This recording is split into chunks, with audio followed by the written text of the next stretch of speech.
How's it going, everyone? Welcome back to another stream.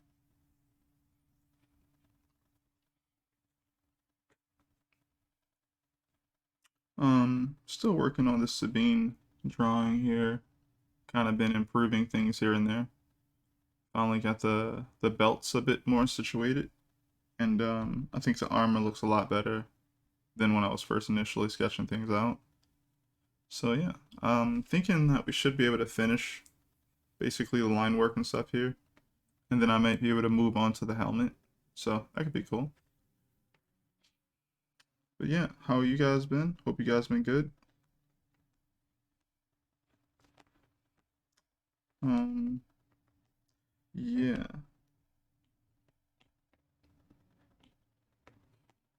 I honestly don't know exactly what to talk about right now as far as like, stuff for stream.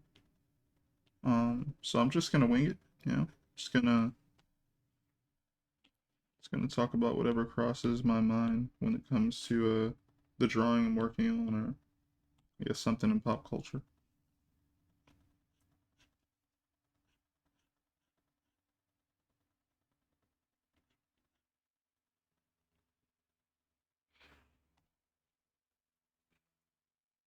Um,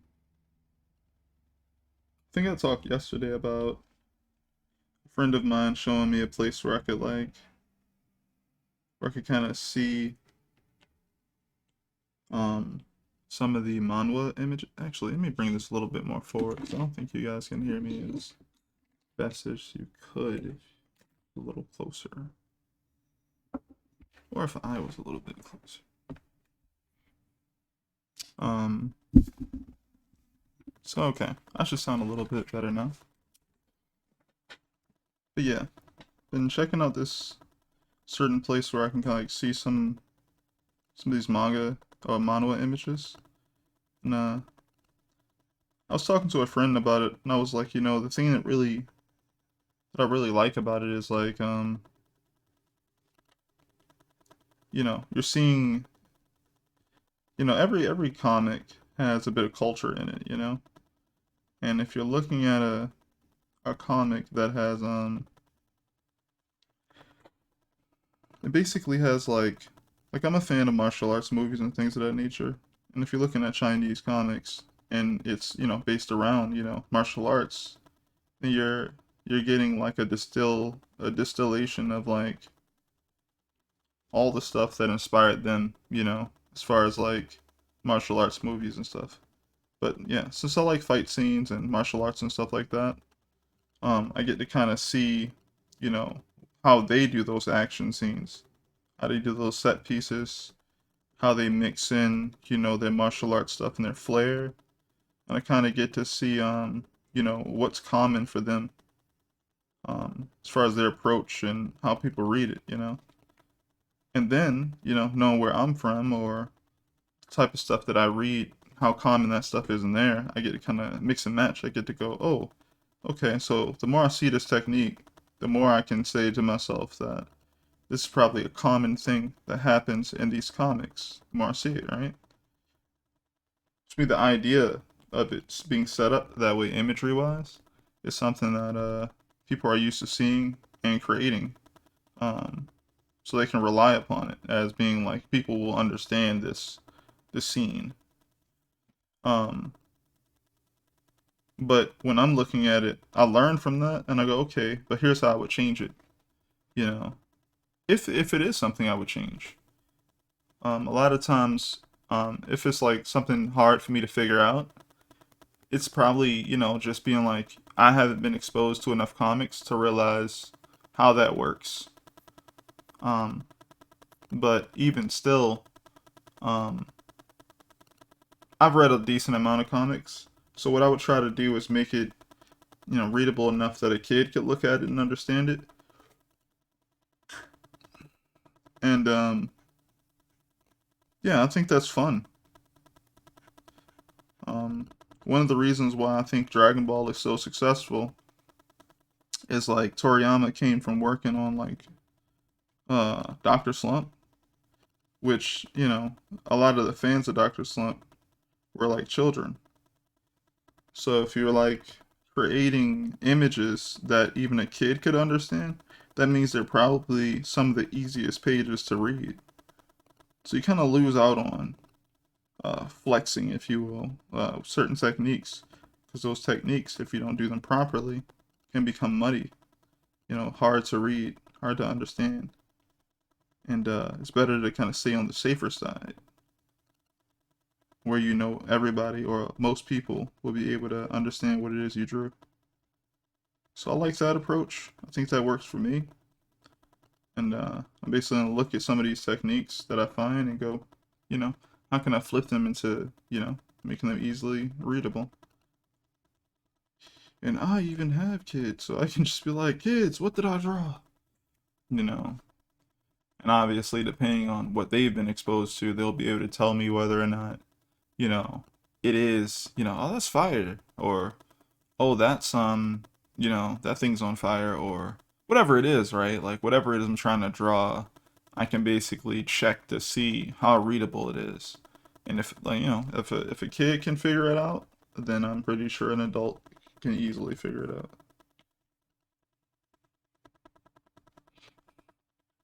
Jumping back to Star Wars, I think I think it was the first place I heard of the 1, 2, 3 read. They were kind of talking about I think his name was Doug Chang, was talking about how when they design things for Star Wars, it has to have this 1, 2, 3 read, and I think it was something along the lines of like 3 seconds. Like you take about 3 seconds, and if you can't tell what something is in a snapshot of time on a screen, then it just doesn't work because that's all the time that a viewer has when they're watching a movie to figure out that, oh, that's a plane, or even if it isn't a plane, that's something that can fly based on the shape of the design. So because of that, I'm like, I'm trying to, even when I do techniques for like fighting and all that good stuff, it still all comes back to being well designed. So I try not to. It doesn't have to be perfect when you first do it. It just has to be like a work in progress. I think, as long as you know what it is now and where you're trying to go with it, that's cool too. Things don't have to be, in my opinion, beautiful. They just have to work the way they need to work.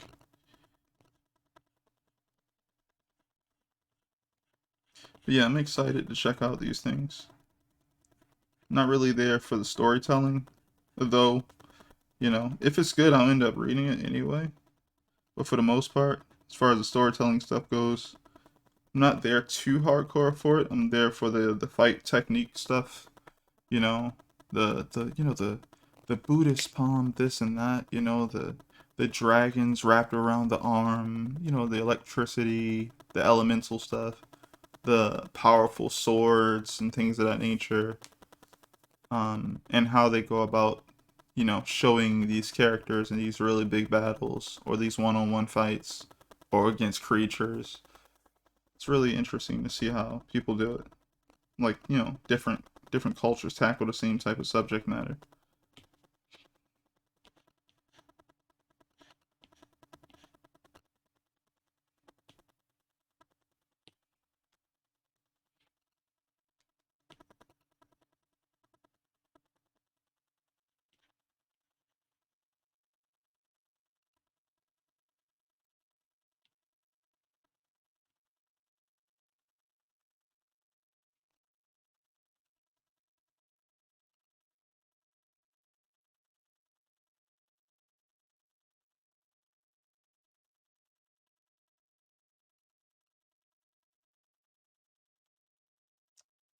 Right, so this one's too far away. I feel like this one's still out of place as well.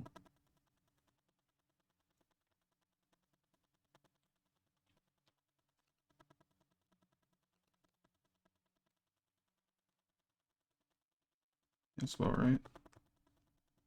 You get the smaller pencil.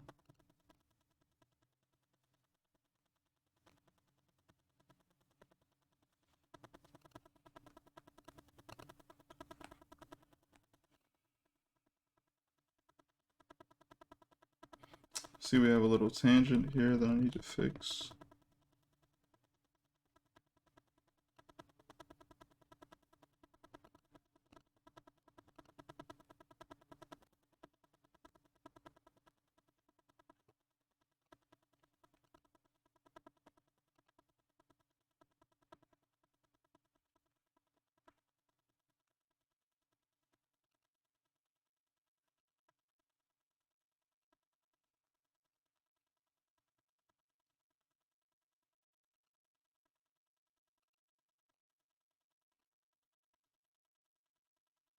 Okay.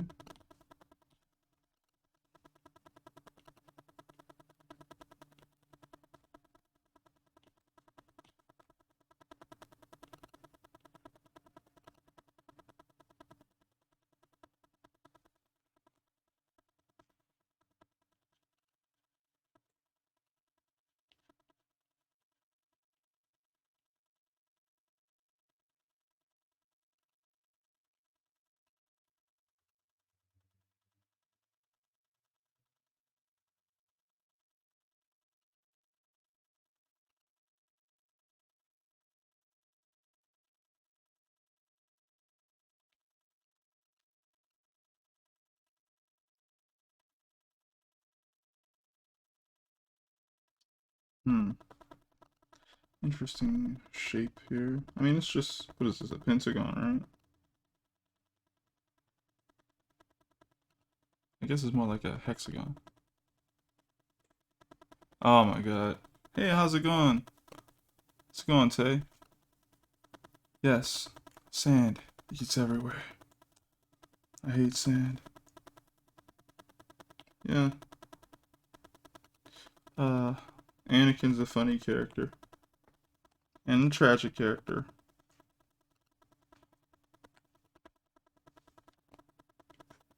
Oh.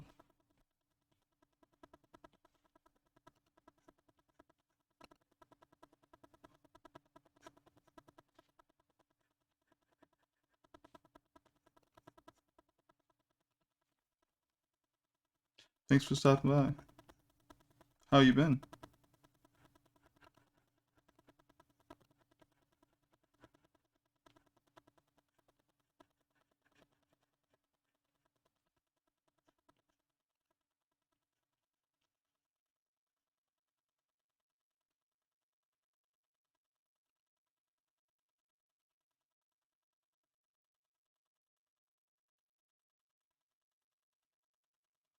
That looks about right. To erase away some parts.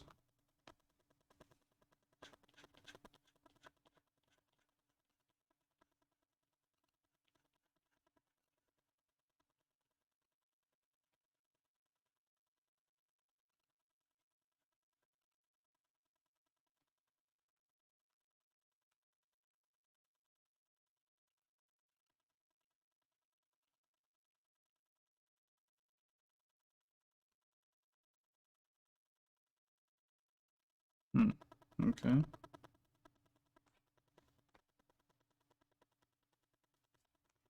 just leave that be and go back to the belts.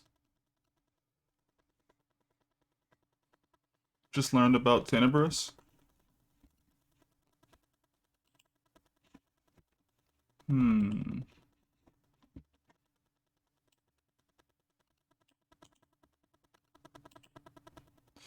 Was it terrifying? It was as terrifying as it was sad.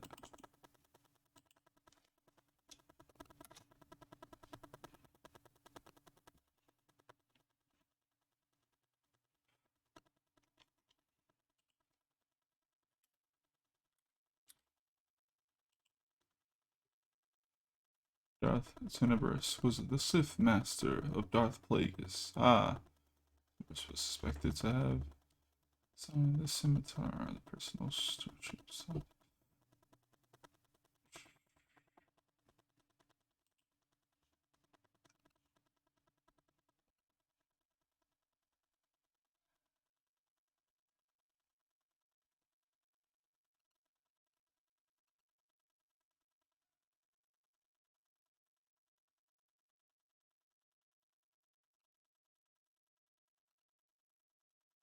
Yeah, see, I didn't even know about Tenebris. Give it a buck.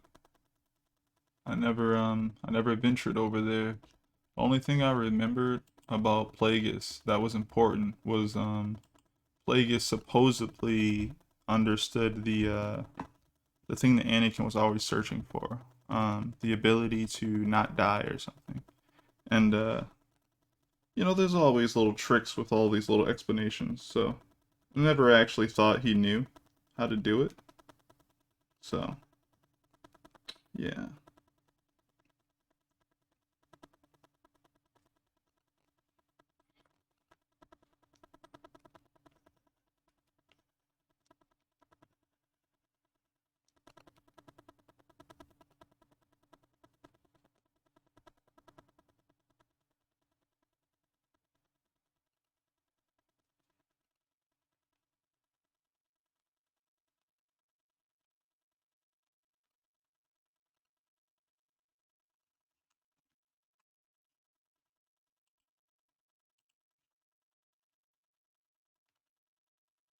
That is about right. Nice. I'm looking at like a reference, just making sure that I got this stuff mostly decently correct.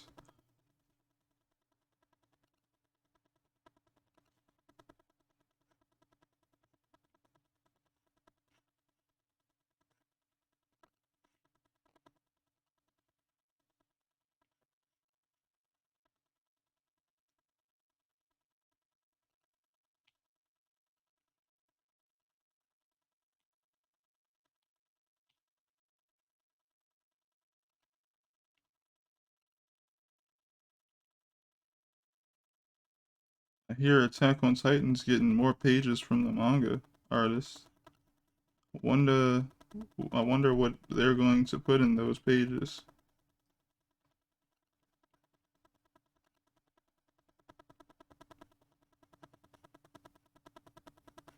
Attack on Titan is a very interesting comic in which, like, the more it continued, more people just didn't look like they understood what Isayama was going for. And I feel like that's both good and bad in some type of way.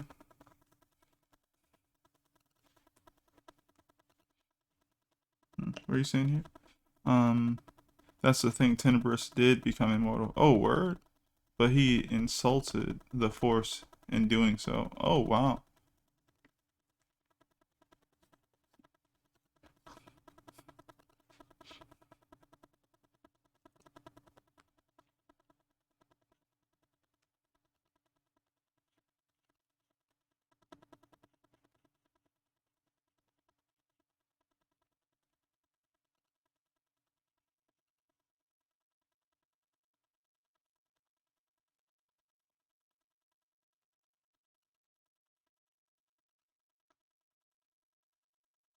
Yeah, I didn't know that. I just heard it was like a possibility, but I was just like, here we go. I don't know. I guess the Sith don't.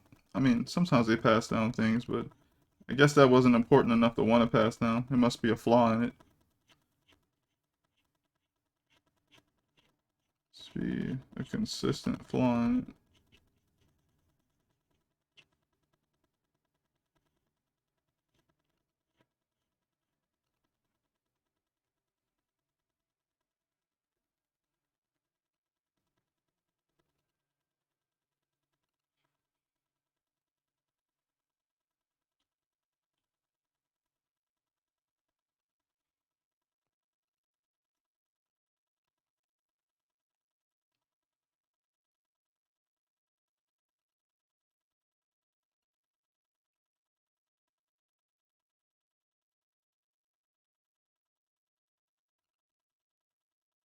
Really, he's stuck in a permanent cycle of reincarnation. Wow, that's crazy. Only person I know about like doing something like that is what's this dude's name? Uh, he used to wear like all white paladin looking armor. Darth Vitiate, I think, something like that.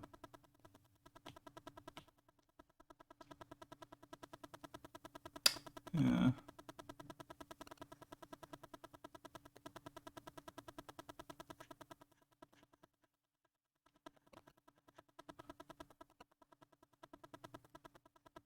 Have you been just recently going down the rabbit hole, Tay, of Star Wars?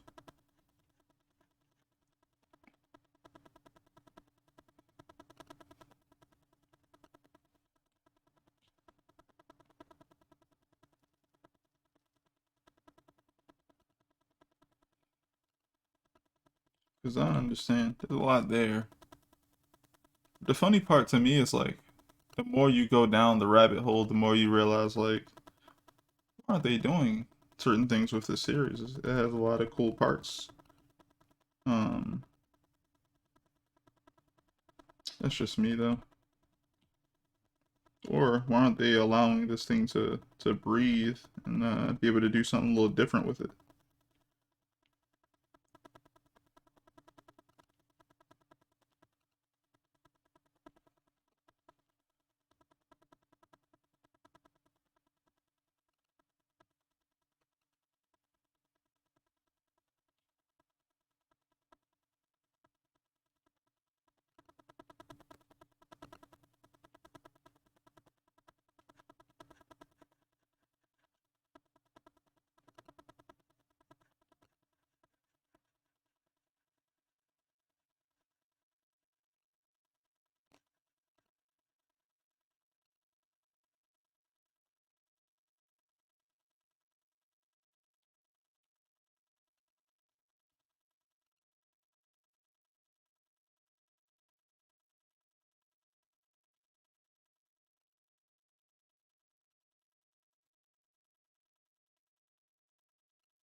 I've been specifically studying the Sith lore. Oh, word. He will be continually slain by the Chosen One until the end of time. Oh, wow. Wow.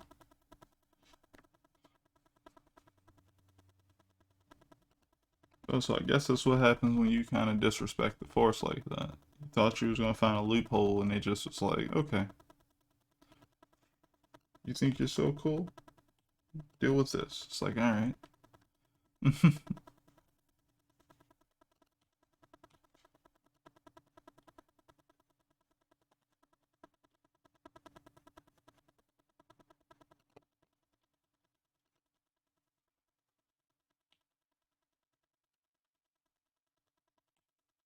Not that versed in like the Sith lore too much.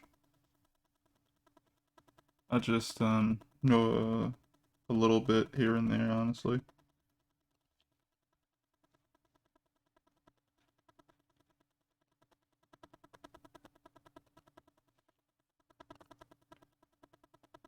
I think the thing that I was always like, I was just like, I don't really see a point in choosing a side when you can choose both. And I guess you could say where your potency in one side or the other goes down if you choose both or something. But I'm like, yeah, but like, still, choosing both is better than choosing just one to me.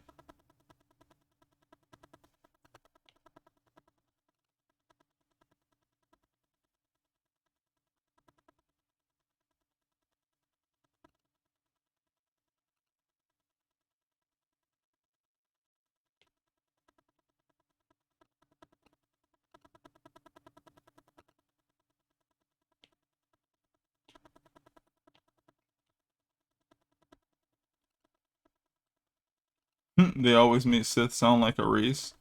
They did. It literally was just a side you choose. You choose to be on. It's always funny.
But how have you been, Tay? I haven't heard from you too much. You been doing okay? As you see, I have just begun to stream again. I think this is my third stream back.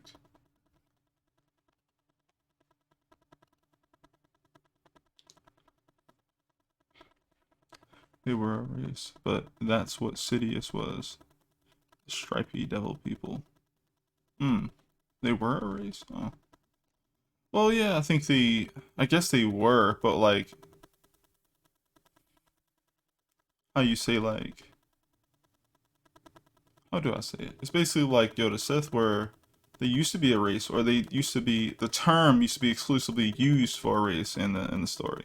Just like the Jedi, that used to be a race too, supposedly, except you didn't call them that. It was like you broke the word apart, like the Jedi or something. I don't know how to say it. I don't know all the lore, but a lot of people speaking like that, and it goes from there. But you know, I don't delve too hard into the lore over there on that, going all the way down to that stuff. I just think that some of it is interesting.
I've been relaxing mostly, trying to find a job. Word. And as far as AOT getting new pages, oh boy.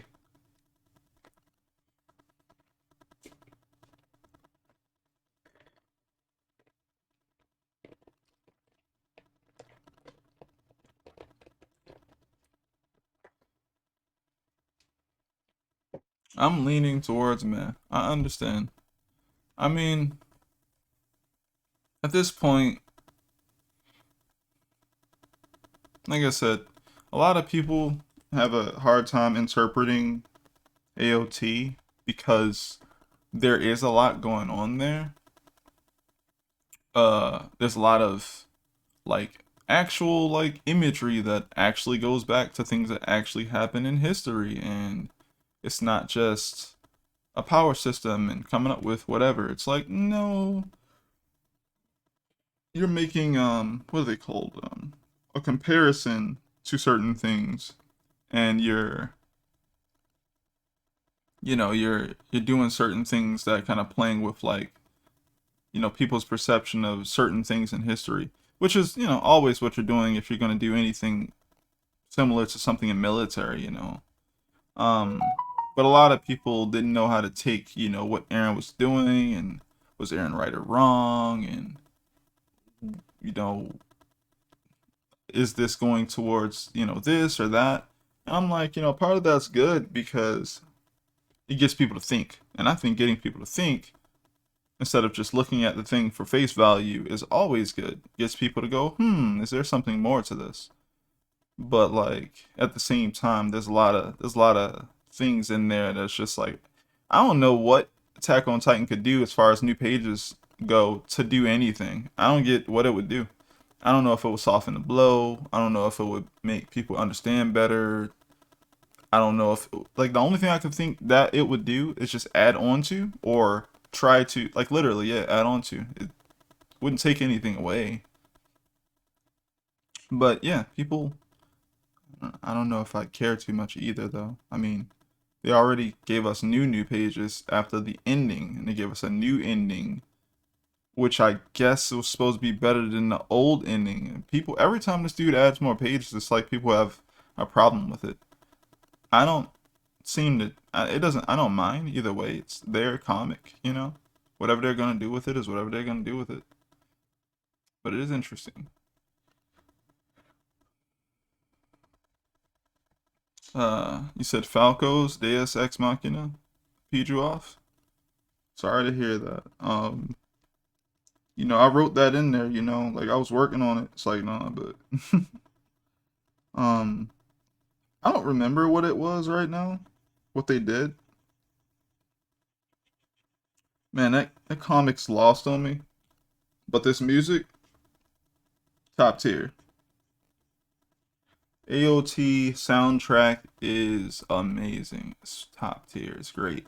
It's fantastic.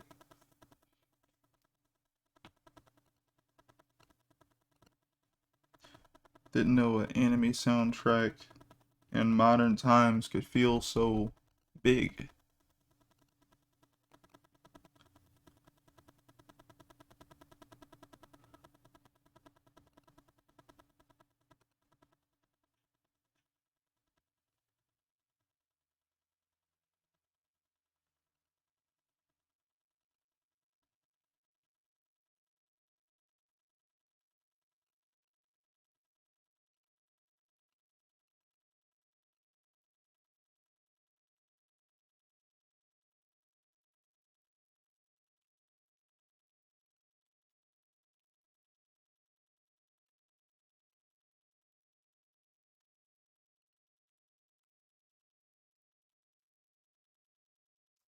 Well, I'm thinking I haven't actually been able to kind of get back to my book stuff. Probably gonna be doing that stuff a little bit off stream. So I'll have that lined up to do it a bit later.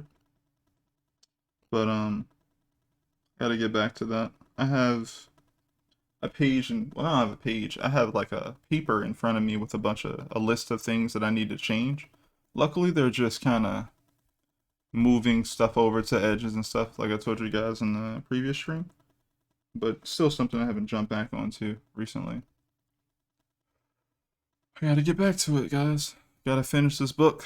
Gotta get it printed so I can look at it and hold it in my hands and go, oh my god, my first book ever. That'll be great. He just suddenly decided that the Beast Titan could fly.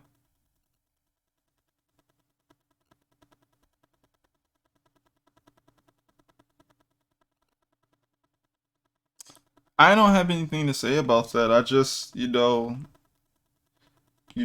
even know. I don't know. I don't even know, man. Like, at a certain point, things were just going downhill, and I just said, all right.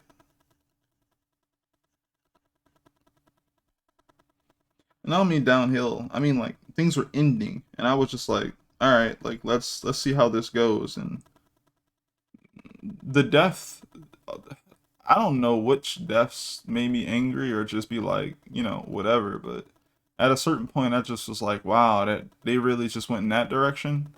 Wow, I didn't expect it to go in that direction, and I just had to accept it, I guess.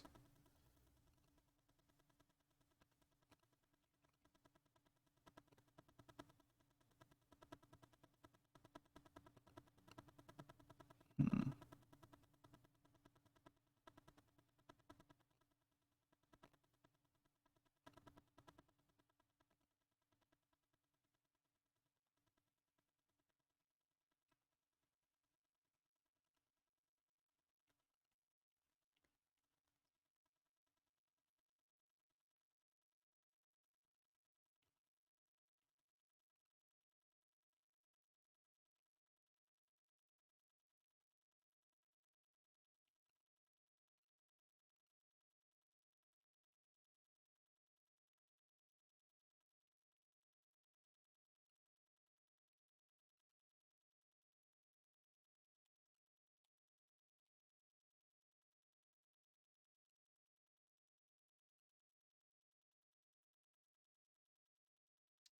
Yeah, it's a every now and then, for a good reason or a bad reason, you're reminded, you know, hey, a person's writing this story. And I feel like that makes sense, Hey, like sometimes you like what they do with the story, sometimes you don't.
I am so quiet. Kind of focused on trying to get these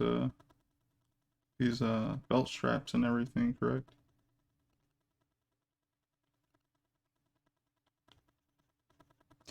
Yeah, one thing about like I guess drawing more fan art, definitely from like actual like photography from like the live shows is being able to kind of zoom in on those like subtle details where if you're not familiar with this object at all or you're not used to drawing this type of thing, you have to actually pay attention to get the shapes and elements right, correct enough, right?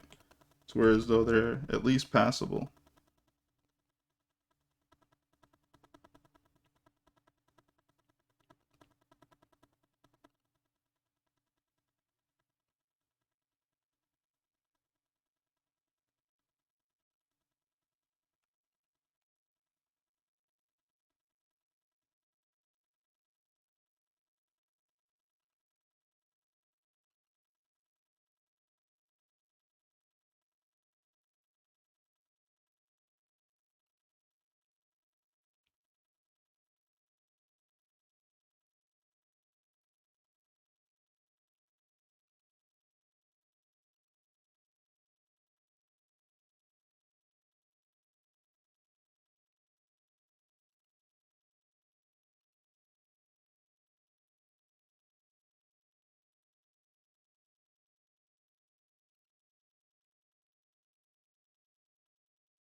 That looks pretty cool.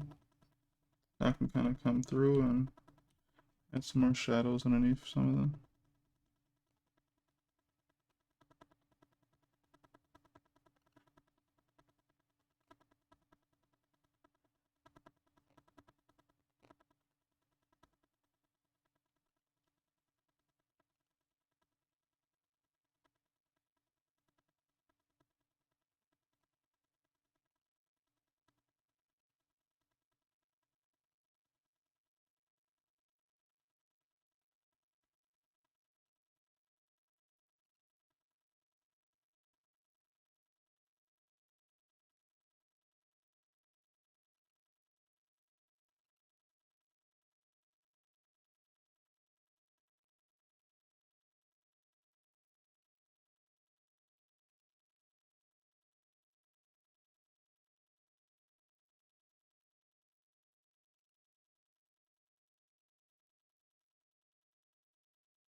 Alright, belts look pretty good now.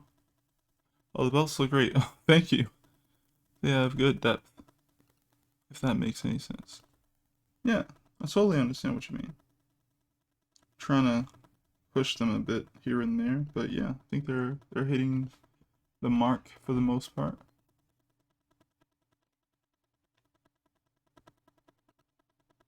Now I can move over to the bag, the bag strap here.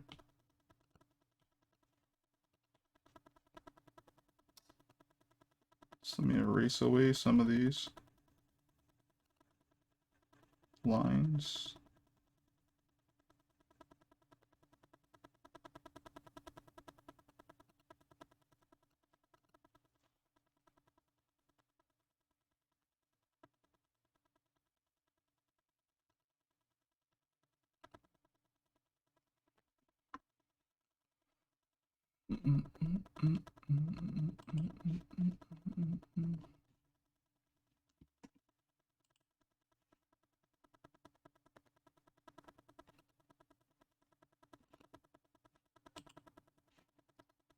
Always hunting for a better reference. It's like I'll have the strap in frame, but not the freaking bag that the strap is attached to. I'm like, oh, come on.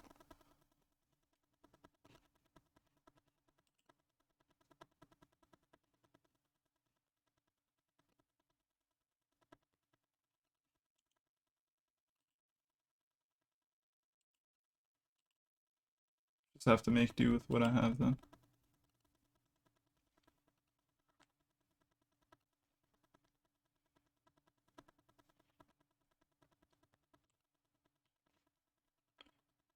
See, I kind of drew around this form, kind of sketched on top of it. But yeah, the Ahsoka show has been fun to watch for the most part. Has some intriguing characters here and there, and some reunions and stuff. It feels very much like they're trying to kind of they're merging essentially the Clone Wars and Star Wars Rebels as like a feeling. Like it's kind of like what they're doing there. And I think that's pretty difficult because both shows probably feel a bit different, in certain ways. How they handle their politics and everything. But I don't mind. It's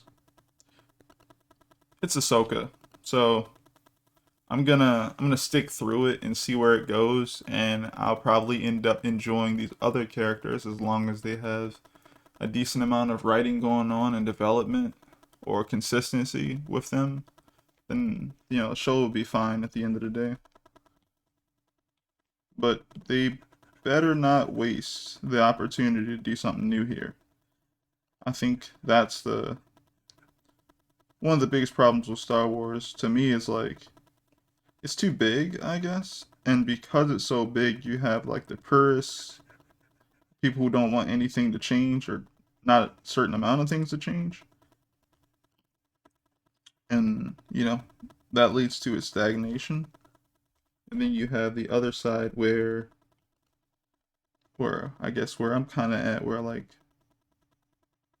I want something to change, but I also feel like you have to still respect the characters that were previously established. But there's a way you can do that. There's a way to give people something like that. And I think the easiest way is like if you have the main Star Wars universe, where the storyline of the Skywalkers and everything like that is taking place, then just take certain amount of characters and open up, storytelling potential in another universe. In another universe, you can have different types of planets and different types of beings and different ways the Force could work and different type of crystals and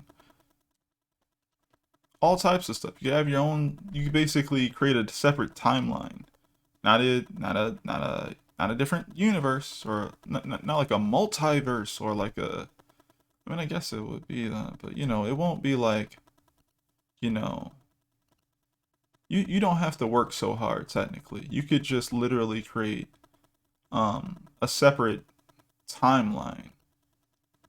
I guess timeline is not the right word, is it? It's just in a different universe where the time outside of the essentially there's always a Star Wars timeline, and that timeline takes place in a certain universe. If you literally leave that universe, you can do stuff at the same exact time and not have to see any Skywalkers. So everybody who's looking for the Skywalkers, you can give them what they want. You do your little cameos, you keep that consistent over there. You keep people interested over there, and then you have in this other universe some other stuff is popping up, and you don't have to cross over. You could just keep them over there and have these other guys over here. Or you could just say at a certain cutoff point, we're not going to talk about or not go into any more stuff with Anakin, any more stuff with Vader, any more stuff with Luke, if you don't want to. Um, because I feel like, you shouldn't touch them unless you got a good reason to touch them. These are your established characters where it's like, if you're gonna touch them, you gotta have a reason to like get people interested because you're touching like legendary characters who kind of made the series what it was type thing. And a lot of these people who portrayed these characters are like older now. Some of them have passed away. AI is not really seen fond, people aren't fond of that. So it's like you got to pick and choose your moments. But going into a different universe, creating new characters, creating new lore, building off of things that people already like and established, extended universe stuff, or even getting new people in there that'll be like, okay, we're going to change the Force in this significant way. We're going to come up with a concept. We're going to figure out how it's going to work in live action, how it could look if it's animated, and how it differs. And basically create like a hard magic system somewhat about like why it works the way it works, and also create loopholes where it's like, the Force can literally allow you to get away with whatever you want. And just have someone work on that. Give someone the money to create that, and then just, all right, thank you. Here's all the money. And we're going to use this to build our new Star Wars universe into, where it'll be safe. It'll be safe. Oh man, I'm a Star Wars purist, and what are they doing over here? It's like, okay, well, we're not touching the stuff you love. We're over here doing something else. And it's like, you don't have to see this as canon if you don't want to. You can stay on side A, if you will. And we'll keep progressing side A at a decent pace. But over on side B, we can kind of do what we want to do to have more fun, play with the Force, do all types of cool stuff. I don't know. It could be funner. Star Wars universe definitely needs more fun. Um, just saying. Are there amusement parks in the Star Wars universe? Did anybody ever go out and get on some sort of theme park ride or something? Because it feels very much like there's just, stars and wars, a lot of politics. That's fine. But at the same time, it's like, what do kids do to have fun? I don't think I even can think about it right now. I would have to go look it up. And I mean, like, nah. There were Force mages. Yes, back in the day, I think there were Force mages. Which is why I was like, Grey Jedi makes the most sense to be, in my opinion. The whole, like, trying to be balanced or not. That's interesting and cool to me.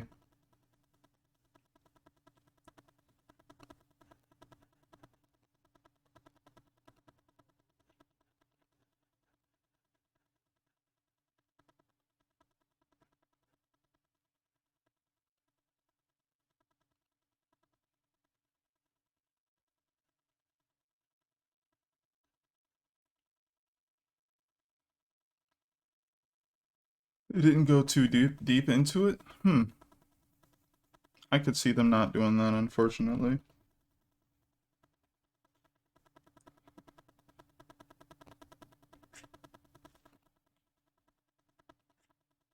Do you like the concept? Like, after you heard about it? The thing I didn't like? I'll tell you something I didn't like.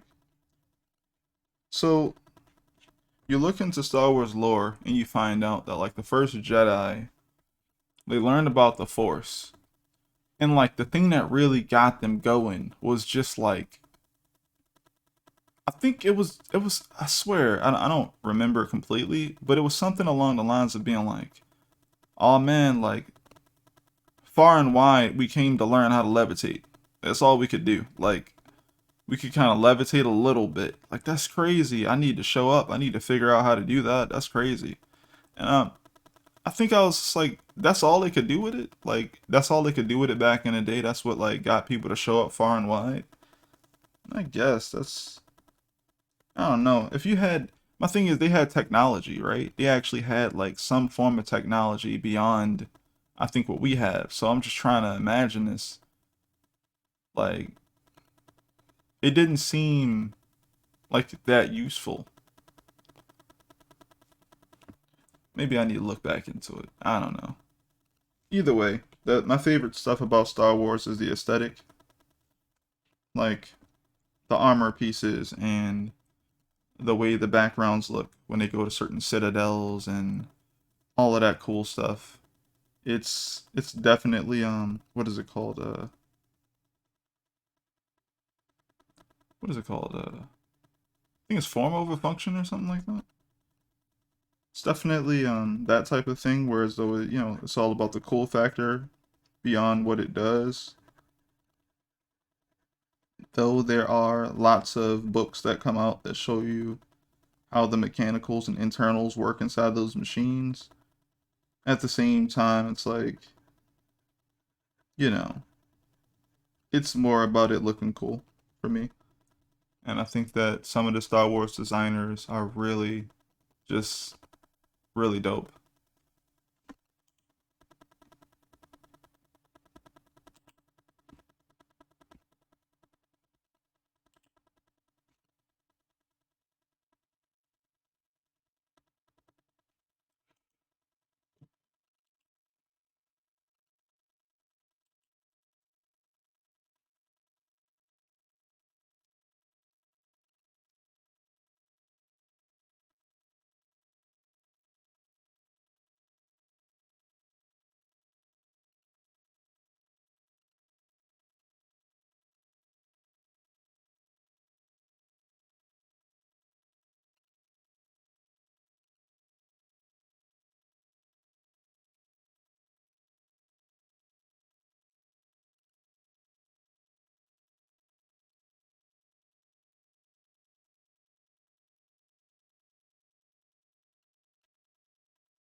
And watch the new movies. Hmm. I really want to see your force grenade idea. Oh man, that'll be awesome. Overloading your saber and redirecting the blast. Just don't watch the movie.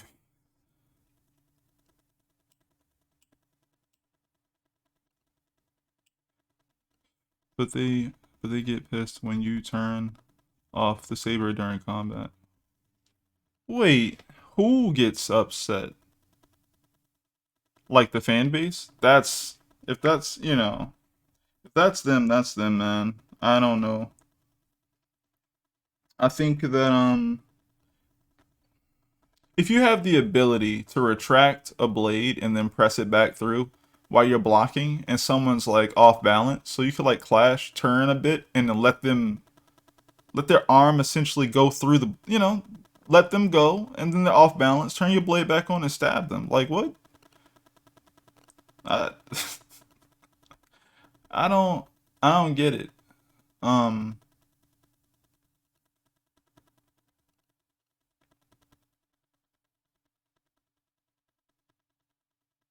yeah. I don't get it. That's what I mean by like, some people just maybe there's some quote unquote lore for how this is supposed to work, but I'm sorry, but it's kind of like the reason why I think it also suffers is because like if you tell me already that you already know who the best lightsaber duelists were in history and those guys got to be on live action, then everything you do has to be a reference to what you already did in live action, which means you can't expand your thing. You can't do it because you already cut yourself off from the possibility because like you can't do anything that looks alien from what you already established in the live action essentially. So everything is a reference some way shape or form to what you already did in live action.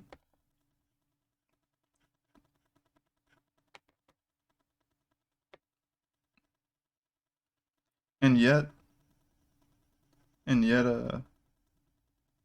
you got stuff like the Gendy Tartakovsky Clone Wars joint where you can like visibly see them play with the Force. Like, you can tell that someone's using the Force with their strikes. You can tell that, Mace is pulling apart robots and stuff, taking out the screws and everything. You can tell he's using like he's jumping, hitting flips and stuff. He's running with the Force. He can use it when he's running. I don't get why we're not seeing that more often. I would only have to say that people aren't training, but that also means kind of like everything we saw in the prequels, the fun stuff they were doing in the prequels, they were like the best people ever, like that we ever seen, other than I guess whatever those new movies are. I have not checked out the new movies beyond, I would say movie one, a little bit of movie two, and then my brain doesn't want to remember where movie two went, so I don't remember it. But then movie three came out, and I just chose not to go through that.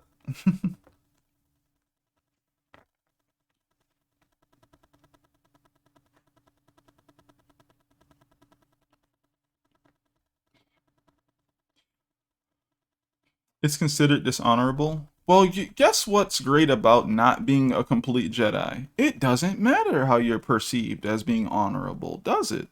You want to win. Do you think that the Sith like have such honor all the time? No, they're trying to win.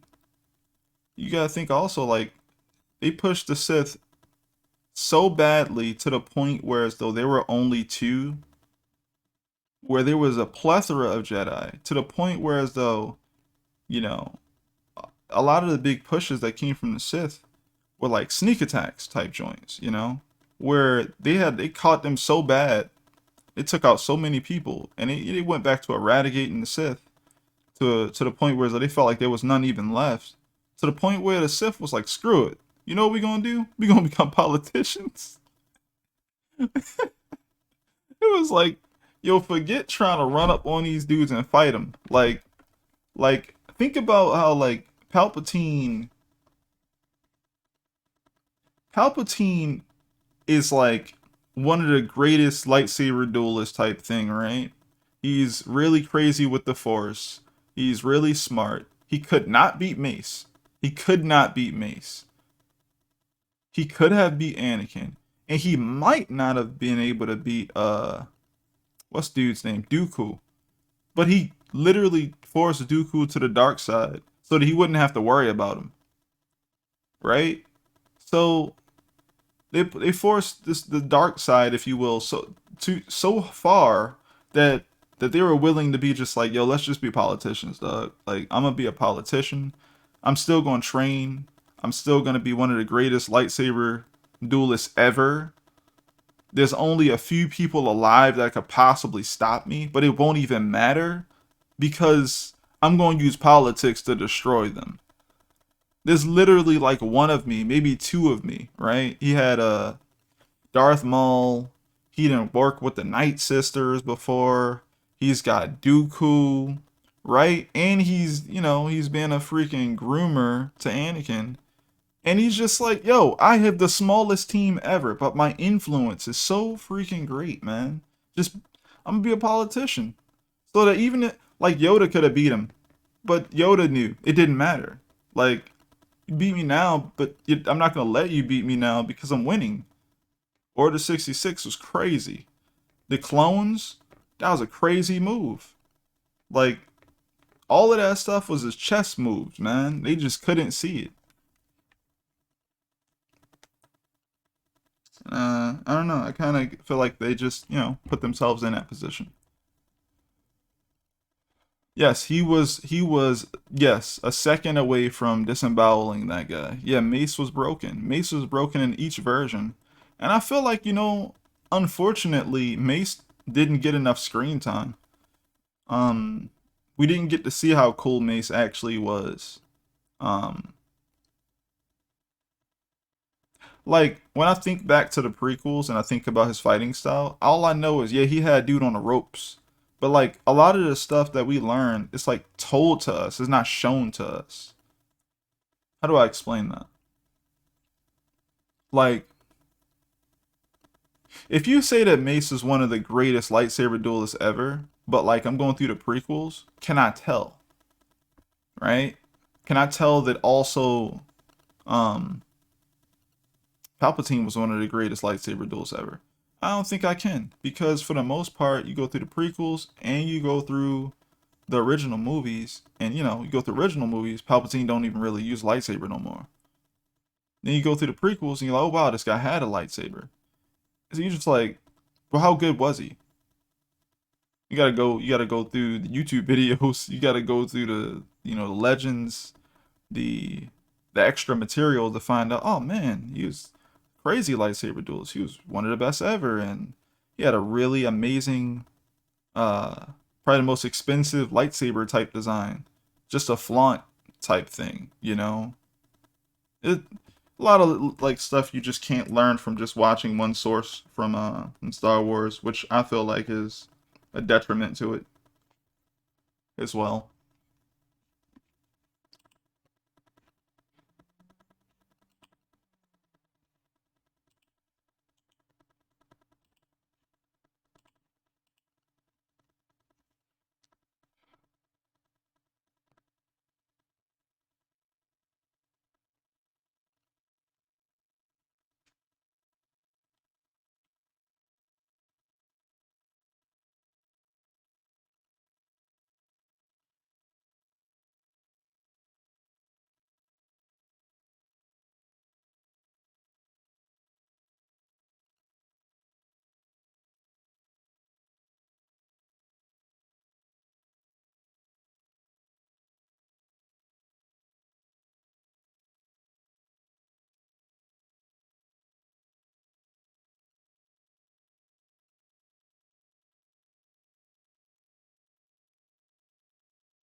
Could Mace beat Yoda? Supposedly, man, hold on. Let's look that up. Could Mace beat Yoda? Yoda is consistently regarded as a top tier duelist by George Lucas, whereas Mace is only bordering on top. Okay. Excuse me. Almost all creator commentary and accolades point to Yoda being superior to Windu as both a Force user and duel. Basically, basically, um,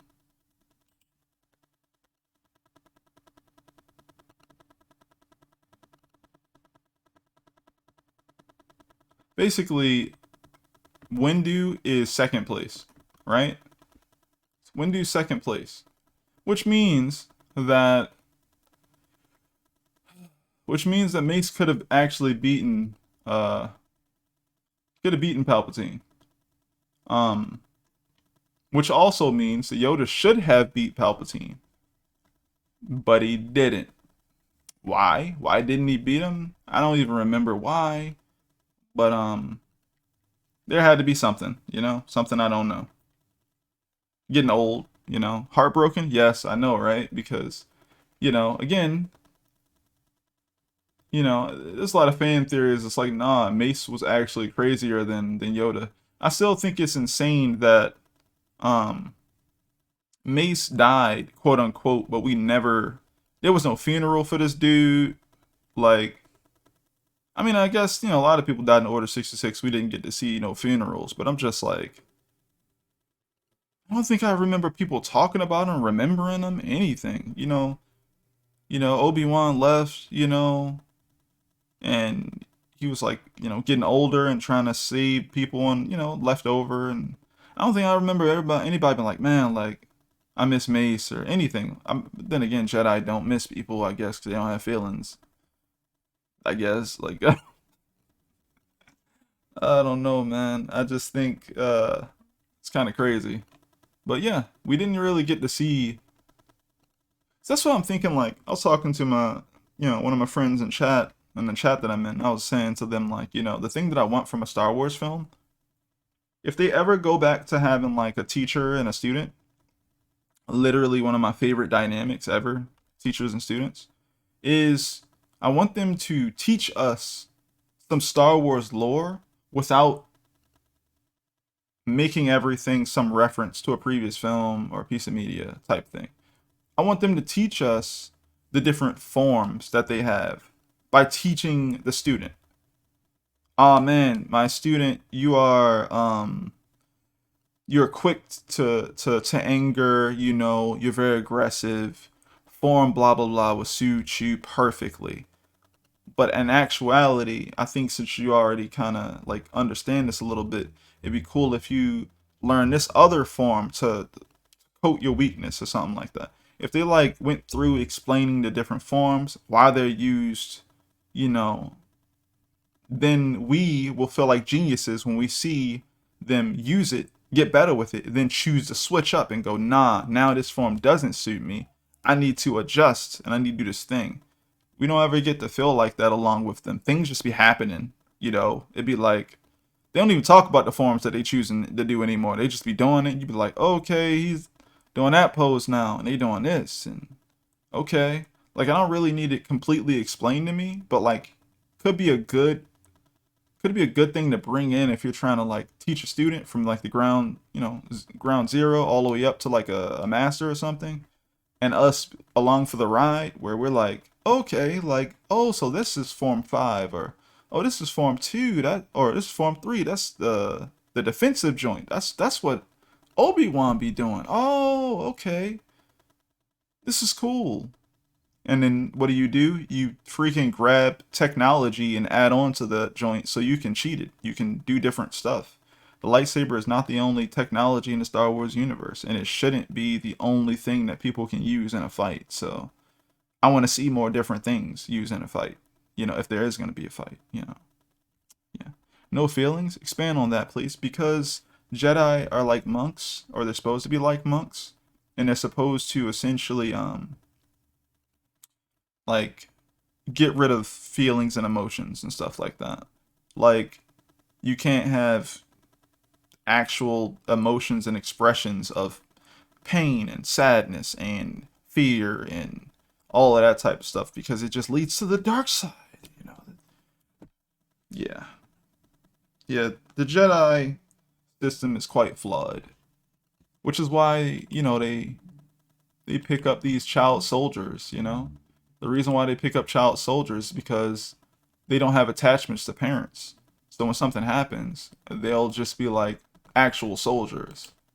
Like, they don't feel like, oh snap, I'm sad because this thing happened. They'll just be like, oh, okay, what's the mission? What's next? It's kind of sad. It's very sad, actually.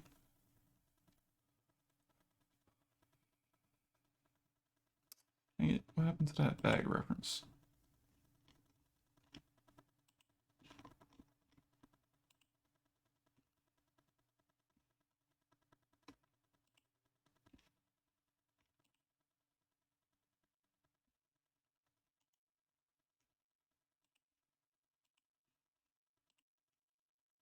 Okay.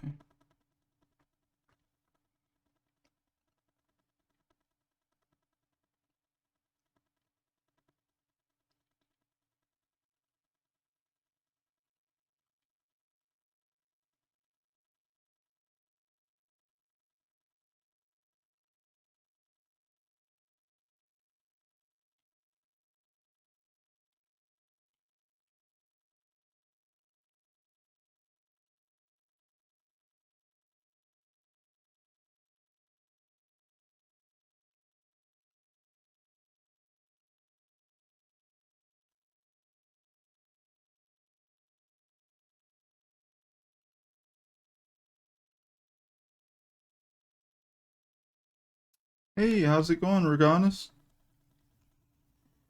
Hope you're doing well. Yeah, switch up this music.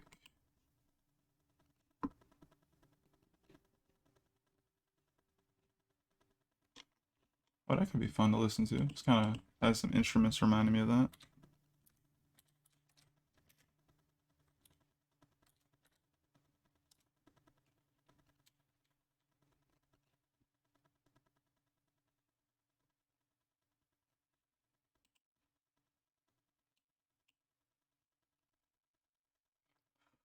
Oh my, I'm doing okay. Um, I'm feeling okay. Just been trying to get more work done and stream more often and stuff like that. But yeah.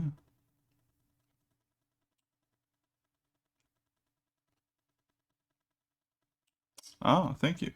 Yeah, I wanted to change it though. Put it on something that feels a little bit better right now anyway.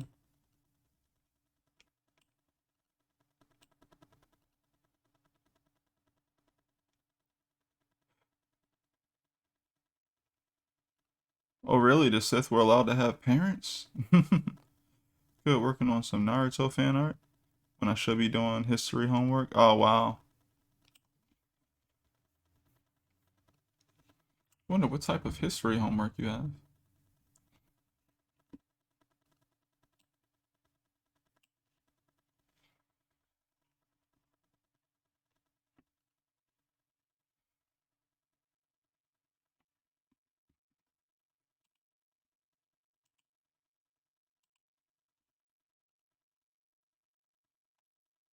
Mm, mm, mm, mm.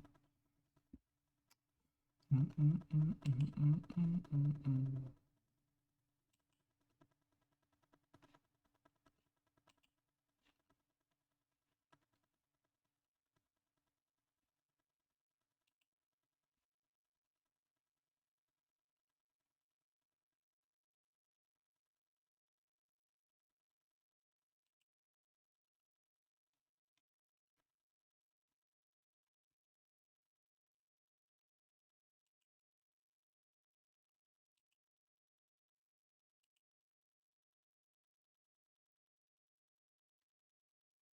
mm. It's African American history.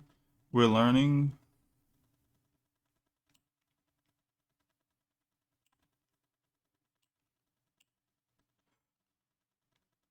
we're learning about the history from first contact between Africans and Europeans all the way to the late 18th century, I think. Either late 18th century or early 19th century. I forget. Oh, word. Nice. History is always quite interesting. Oh, I see a flaw. This doesn't start that too far up here. Let's go ahead and erase. Yeah, it would go down about here.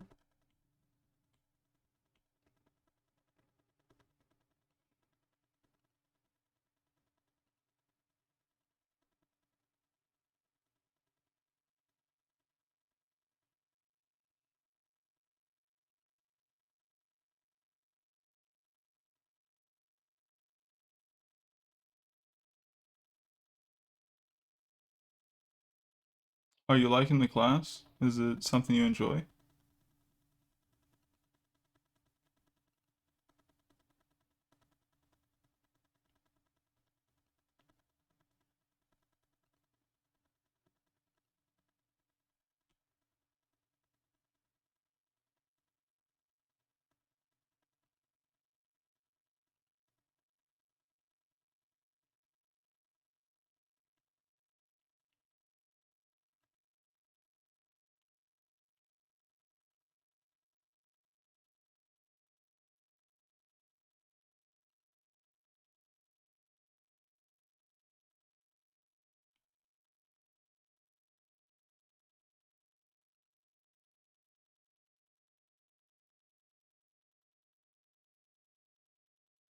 History being written by the victor is a tough thing to just take to the chin sometimes.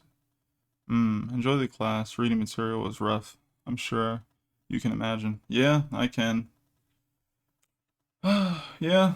Yeah, history being written by the victor is always hard because what's lost in there is like, you have to relearn everything when you look for the real history, I guess. It's like, okay, there was this war, but whoever's writing about this, sometimes if they're writing from the standpoint of the victor, then what you're seeing is like how they felt about it.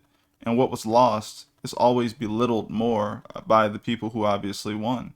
So it's not, it's like, oh yeah, we fought over here and we fought over there, and it's like actually the first thing you did was go over here and destroy the art, and make sure it was not recoverable, which led to some more of the fighting, and that stuff was, the more and more things get lost, those things aren't accounted for.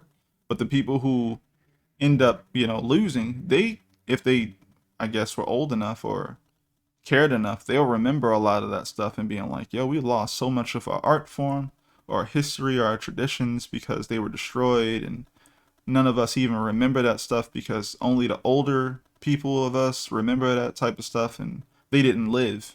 Only the young people did. So you know it's always stuff like that. Yeah.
Are you gonna be streaming for a bit? I probably am gonna hop in.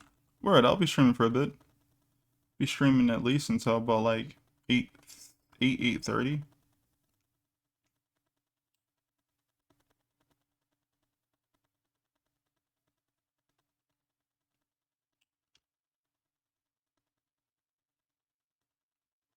at the nail on the head. Yeah. It's like even when I'm researching for some sort of fantasy story, history is right there. It has so much, story. You can't ignore it. And the people who wrote their fantasy stories were, people with, things that they liked and believed in. Can't really get around it. It's always gonna be there. But it's not like all of our receipts got stolen, or recipes got stolen or were completely eradicated. Lots of it got preserved through intentional cultural retention, like food, dances, art, and music.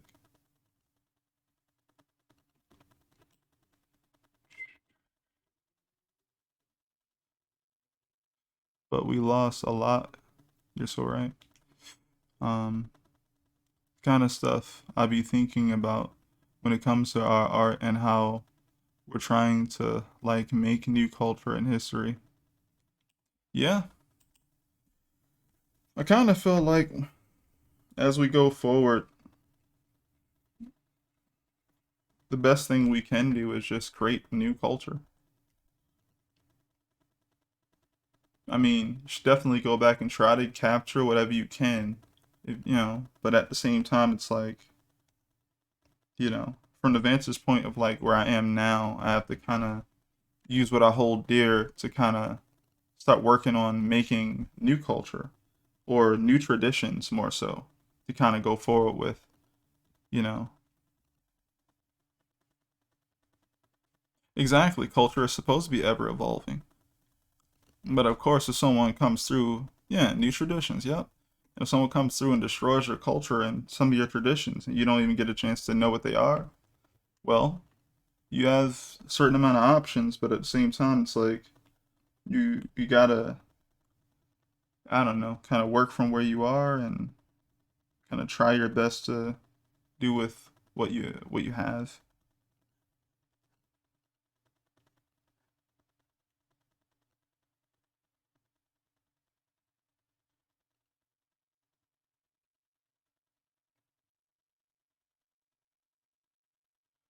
Did I do this wrong? No, I'm fine.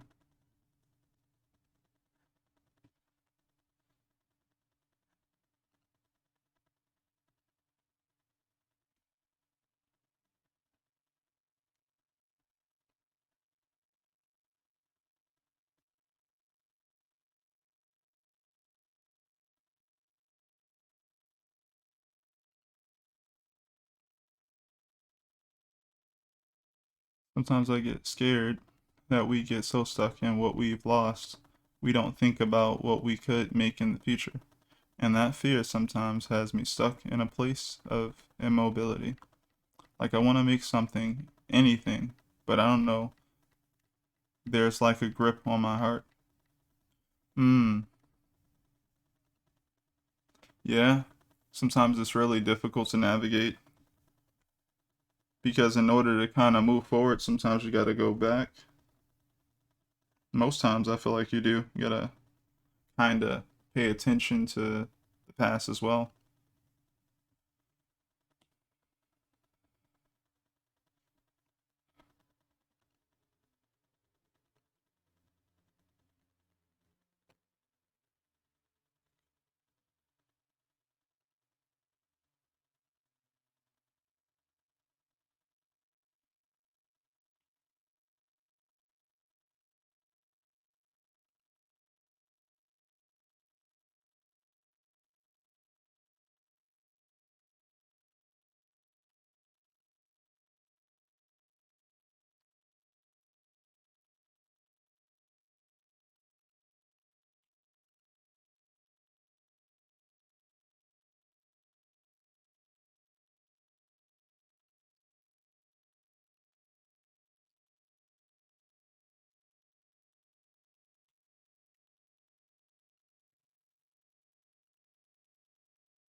Can I spit a few bars about Big O? I'm so sorry. I actually am not the type of I'm not the person who could do that. Um, man, I watched that show when I was younger. I think I seen a little bit of it later in life, and I just every time I'm just like I don't remember exactly what the thing was about that show. I felt like it was some sort of loop going on, some sort of thing that would just keep going. But man, I never went back. Once I got to the end of that show consciously, because there was always reruns on like Toonami. But once I made it to the end of that show while I was like consciously paying attention to it, I was just like, yeah, no, I don't understand this. Like I can't explain it to you, so you're gonna have to get through that one on your own. I don't man, that was a different show. But at the same time, I really appreciate that show. A lot of shows like that nowadays because it's like, Big O didn't feel like it was copying off of Isekai or something. It was trying to do something at least a little bit different. So I respect that. Like being different is cool.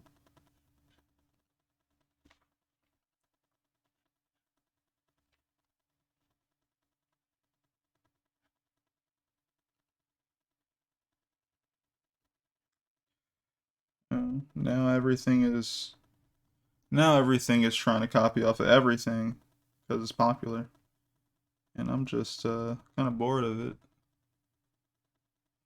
you know what I mean?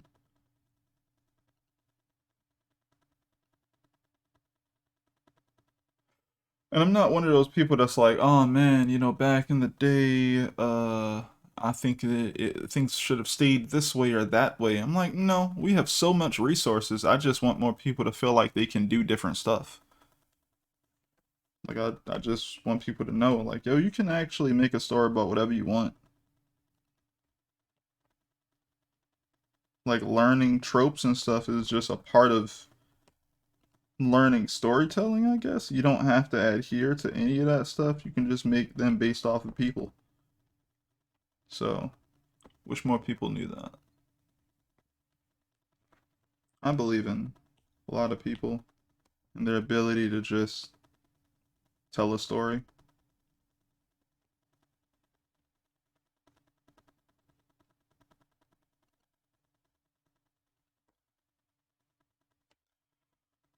Yeah, everybody had amnesia. Yeah, yeah. I couldn't. Yeah, stuff like it's funny. It's like there's like the certain deadly sins, if you will, about like storytelling. One was it was all a dream, and the other one is amnesia. Only certain great storytellers could work with both of those and make that work. And man, that's why it's taboo to even touch them.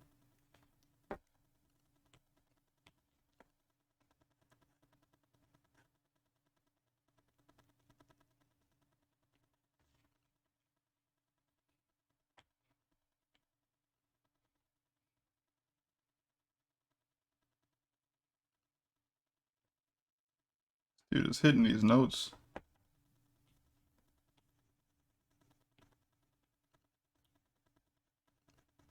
Yeah, YouTube. I know you guys cannot hear it, but listen to the Hades OST at the moment, and this dude's hitting these notes, man.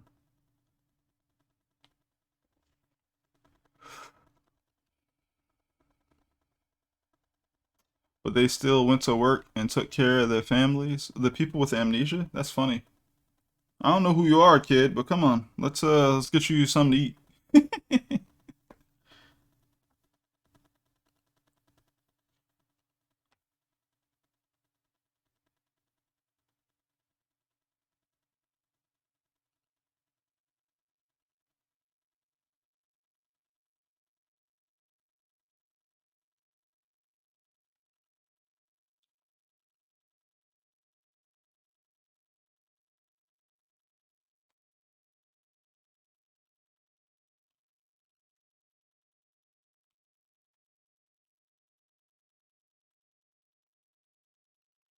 Yeah, the Hades game is great. I don't know if you've played it yet,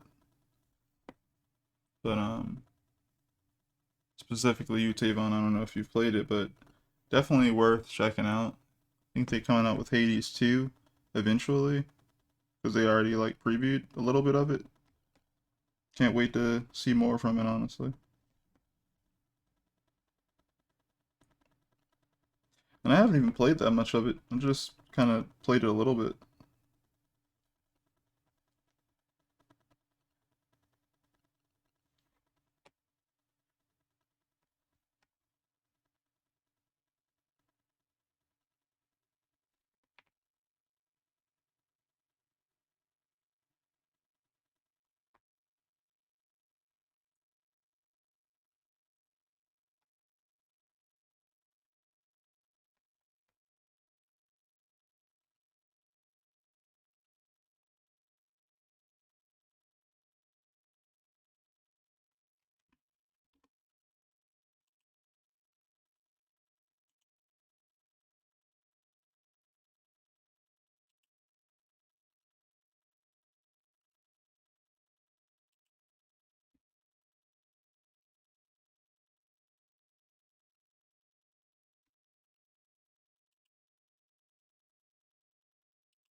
Some anime and manga tropes I wish would get left behind.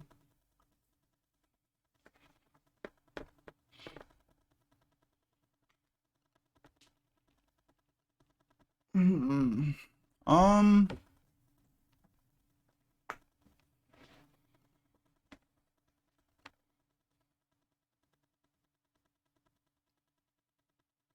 I don't really have a list for that. The thing that comes to mind when it comes to tropes is like learn from them and leave them behind. Like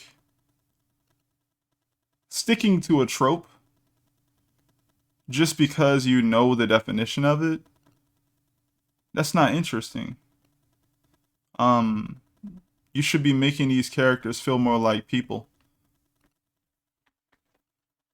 Um, that's something I wish would be left behind. People feel like, if they go on, tvtropes.com or something like that, and they write a list of all the definitions of all the different tropes that exist, and if they make a character, they can just be these things. And it's like, no, man, like, come on. We're talking about like tropes are like literally the most summary book definition things where so anybody can get on there and try and understand what's happening, and everybody thinks they know exactly what they're talking about, and then no one knows what's happening when a character gets more realistic. They go, wait, like I thought they was a such and such character. Oh man, like wait, are they this character now, are they that character now? And it's like, no, like just add on to it, man. Like you could make a character that's could easily be a split between two types of characters, but depending on what you're going to put them through, like they could change.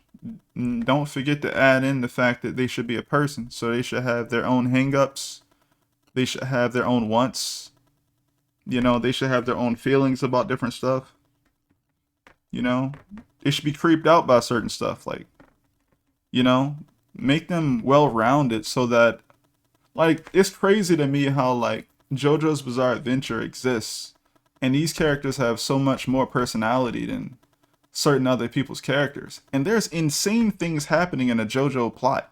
At all times, Araki's trying to make it entertaining, but when he develops a character, he comes up with so much stuff about them that it's like that you could put them in any situation and he'll have a very distinct way how they'll operate versus another character. So yeah, I think that just kind of jumping on a trope and sticking with it the whole time, like the definition is, that should be left behind. You should be using them more like training wheels, I guess, to kind of get the ball rolling as you learn your storytelling aspects, like what you want to make, what story you want to tell, maybe even some archetypes you want to start making. But after that, just start going, okay, how do I make them closer to somebody I know, or make them somebody I don't know? They're an amalgamation of things that I've like not seen, but I want to experience through them. So as I go, this is what I want the character to be. I now have to do some research on figuring out how to make sure that my idea is coming across about who this character is and why this thing is moving them the way it is, you know?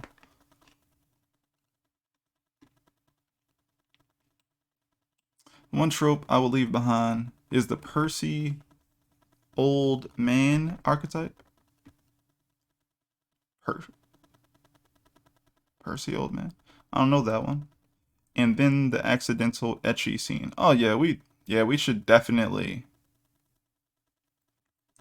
yeah, the etchy stuff should have been dead, but oh, the pervy old man. Oh, yeah, that we don't need that anymore. We never did. Again, it was just, as people say, it was junk food. People were just trying to, I guess, be entertaining, but honestly, come on. Like, we don't ever need that anymore.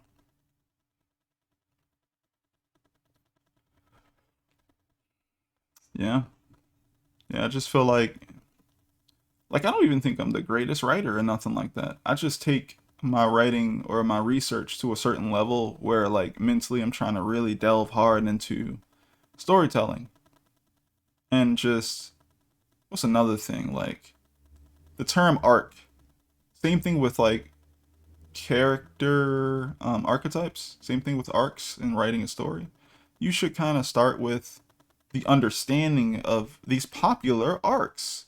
But that doesn't mean you have to do one thing in each freaking arc. Just because this thing, like people think, oh, if people are training and getting stronger, that's just the training arc. This is a training arc. And it's like, if the writer chooses to make it that, then sure, you can say that is the training arc. But the plot continues, which means you can flip it. You can have an arc where the plot continues, and maybe the character couldn't figure out a certain technique. So instead, they chose to use it on the battlefield. They chose to learn on the fly, in which you can make that a training arc. But it's not an arc, it's just an arc where training happens.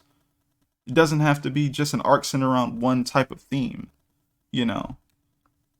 I feel like, when you do that, you think like that. You're not giving your plot enough to leverage as far as even being entertaining. Because if I'm reading it and I know what a training arc is, and I've seen other anime that I feel like might be lazy, and you just give me that arc where it's just that for me to pay attention to, I'm gonna get bored. You gotta give me something else. Because the more these stories become lazy, the more people are gonna get used to these techniques being lazily done. So you gotta up your game when it comes to, I guess putting what you want in there, but also just being like, it doesn't have to just be that one thing. You can do what you want. You can do what you want.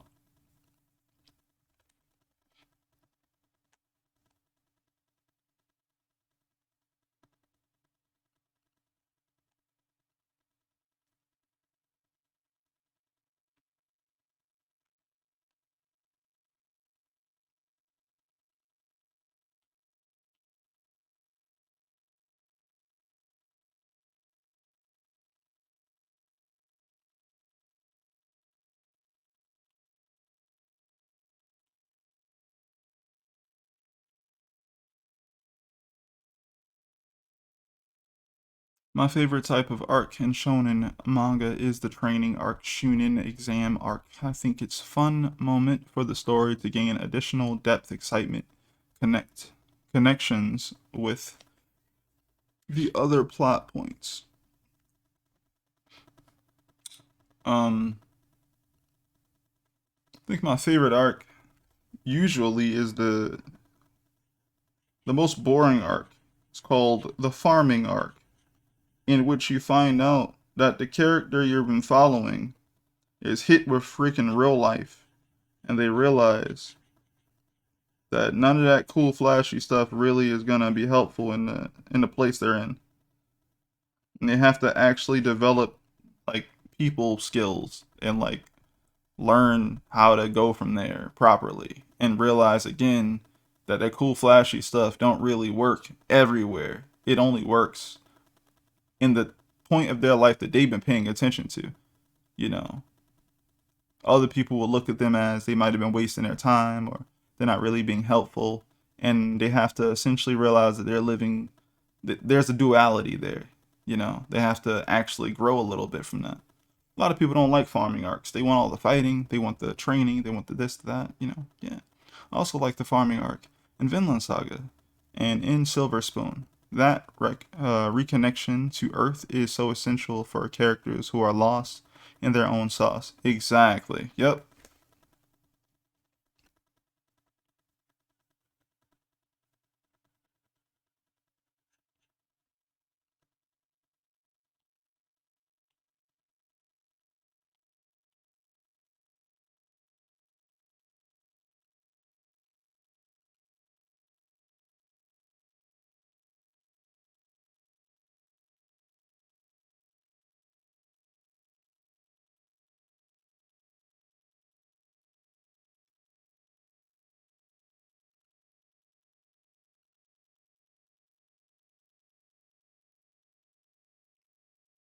Naruto needed a farming arc.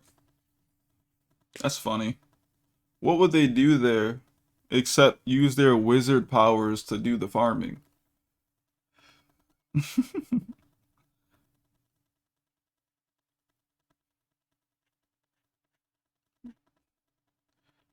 Like you had my man's what's his name? Dude who could just do the wood chakra stuff, and dude was just creating streams and dams, and he did it in like a go. He just was like, yeah, look, Naruto, like, you know, everybody's got like different chakra, and like, look, I'm like using wood, but like I also can use earth, and like I'm about to make a stream happen, and about to make a waterfall, and a dam, and I can make bridges and a house out of wood. Like you see, like, you know, yeah, and I'm just sitting there like, this guy's a problem. Like he just, all right, man. Have Naruto brain rot, so ignore me. You're good. You talking about my man's Yamato? Yes. Yep. Wait, is it Yamato? Yeah, it is. Yeah, it is. Yep. Captain Yamato.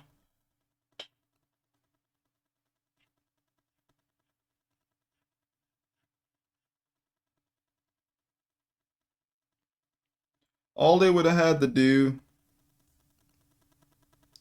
is have Naruto like leave out of the village far enough away to where like his powers wouldn't have mean anything, and they would have actually caused more problems.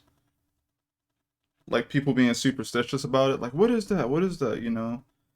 And I'm like, oh wait, I gotta do this by hand for real. It's like, yeah, or be really smart about doing it. Like a place maybe like where you use chakra, it damages stuff. It's like, oh okay, so like I have to actually do manual labor, and it's like, yeah, you do. It's like, oh okay, wow, I can't believe like not everywhere is like Konoha. Like, wow, how come our chakra destroys everything out here?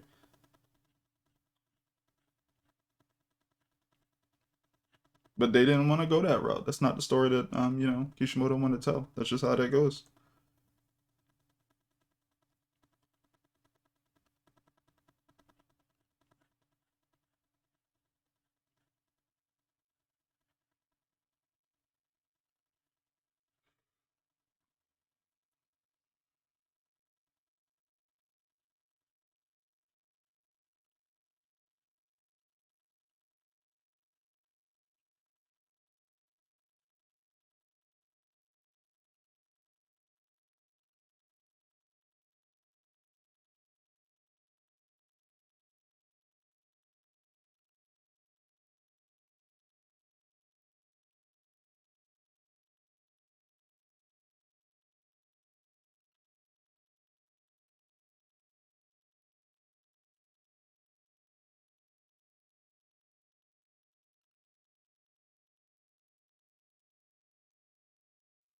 Yeah, Kishimoto wanted busted main characters, which is honest. Which is honest. I wish more folks were honest about wanting OP main characters. because then I don't have any space to be mad about it. It's just the text. I mean, a lot of those narratives end up being power fantasies, you know? They're just, you know, it's all about, it's just, a lot of shonen end up being like little mini RPGs, right? You know, nothing to blame that on necessarily. There were definitely influences in that direction. Because I think I was talking to you a while ago where I was saying like I found like a lot of evidence or a lot of I guess more so inspiration thinking that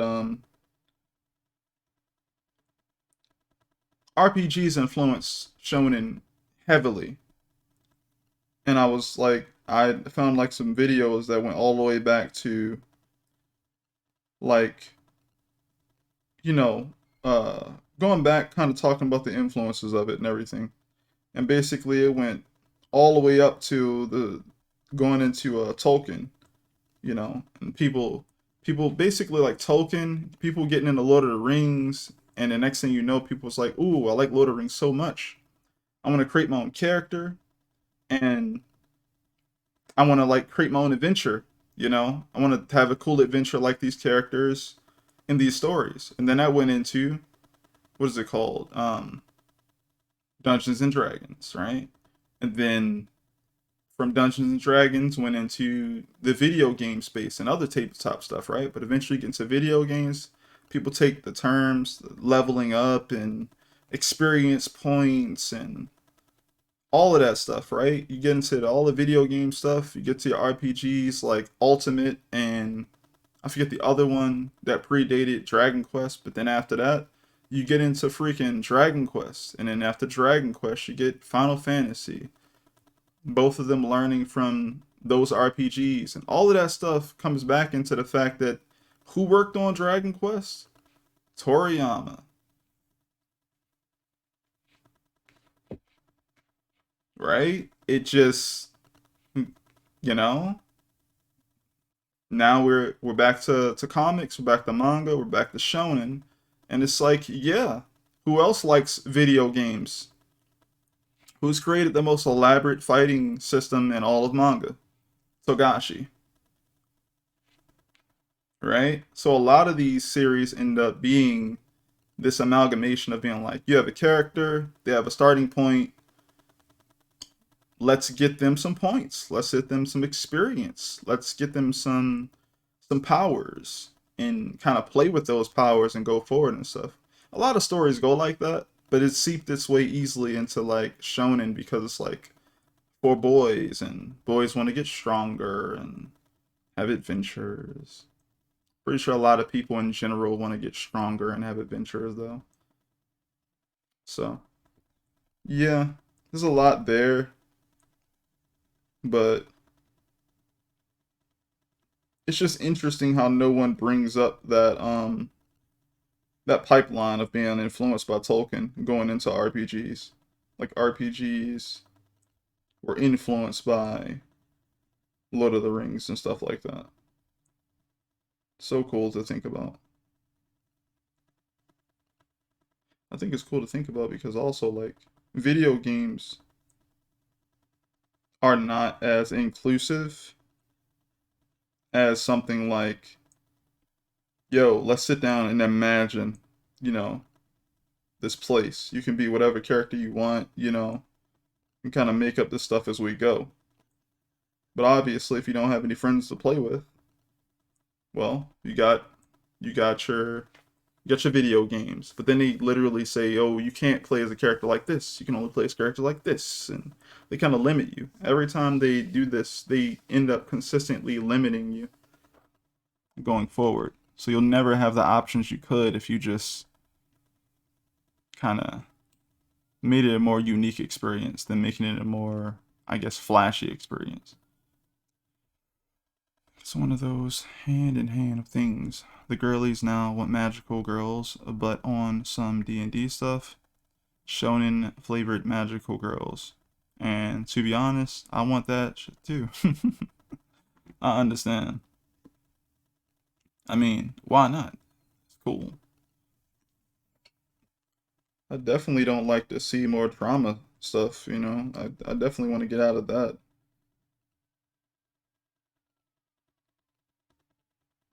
I watch Critical Role sometimes, or I check it out, with my wife or whoever, and I'd be just like, this is cool. Like, look at these guys, really trying to get into character and, play this game that like doesn't require you to have anything but imagination, have watched a movie or something before in your life, and it's cool.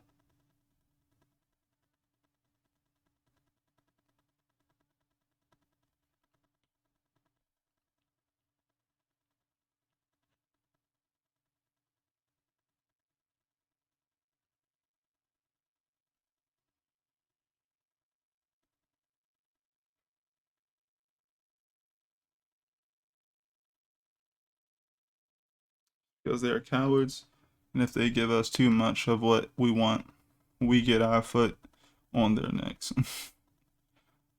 mm, I don't know, honestly. Like, I just, I just think it's interesting that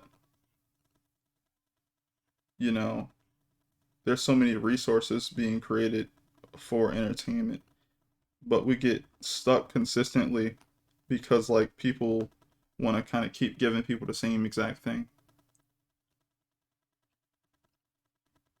And I think, yeah, a lot of people try to say, "Oh, that's what people want," and it's like you're not creating enough new stuff to kind of show them that there's different stuff to want. So yeah, it's weird.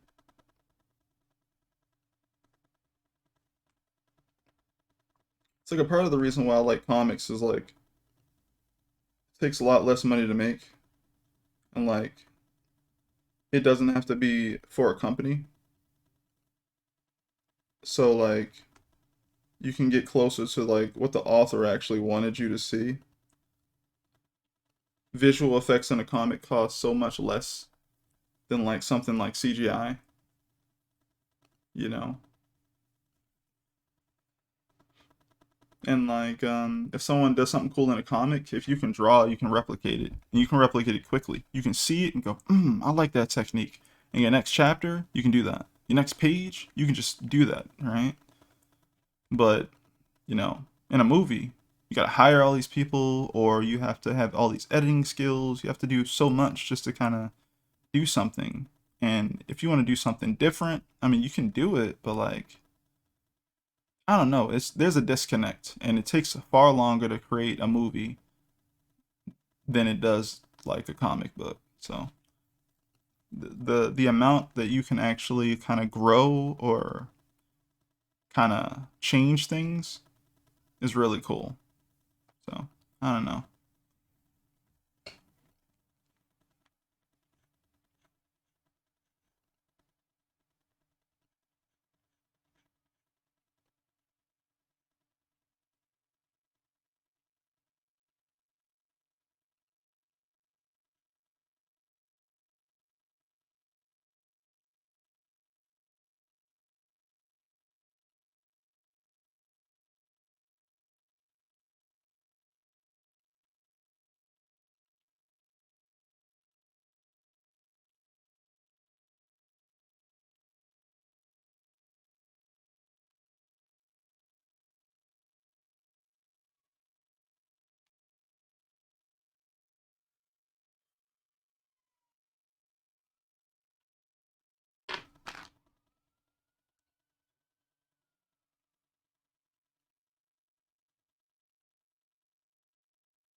So let's change this.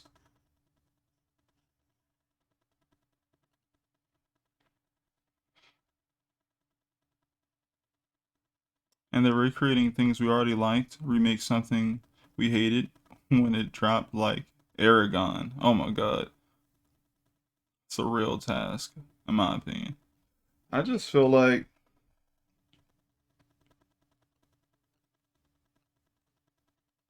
we should have more new stuff. But, that's what happens when companies kind of take over, right? Which is why I get, well, what I mean by that is, before I continue, is like, companies, they're going to do what's in their best interest to make money. So so basically you get franchises. Franchises, everything they make is meant to be a product for you to like, you know. And you're gonna like it if you already liked the previous thing, because that's what it's built to be, likable as much, likable as possible. So that the people who are interested in this thing could not say that they won't be interested in this thing. You're gonna like it, you're gonna check it out. It's gonna hit those things you like. But if you want growth, if you want like something to be a little different, they're not selling that to you. They're going to wait till somebody else does that for them and it becomes a safer bet to try. Which is why I look towards independent people, independent, artists, game creators, whatever it is, to kind of start trying something a little different in the mix, kind of making something that stands out better. Um, it's unfortunately where we are. There's all these people with all this talent, and they're working for these companies, and they're not making anything very unique. And then you have people who have smaller amount of people who have a lot of ideas, right?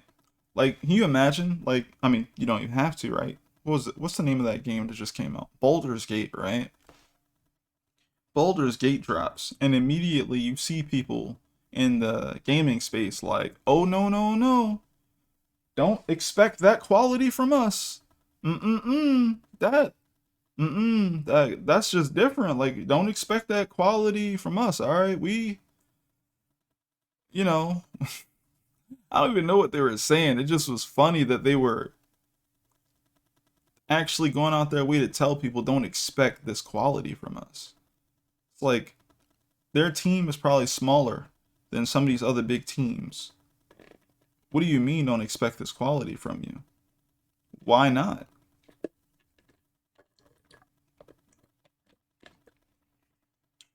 Why not? Because they don't want to change. They don't want good, consistent quality storytelling, voice acting, well designed, whatever, UI, everything. They don't care about competing in that way because they're only competing with themselves, right? So because of that, they just expect you to expect from them to just get whatever the heck you get and just be okay with it.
Hmm.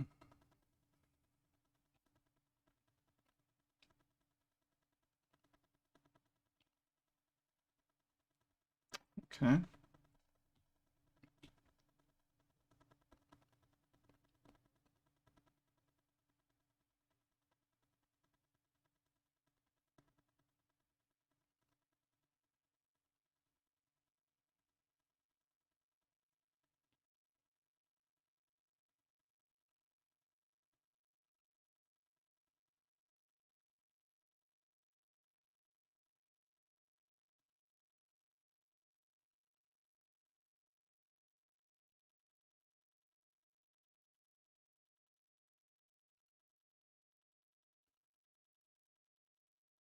You're almost done with the sketch layer? Nice.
Trace away a little bit.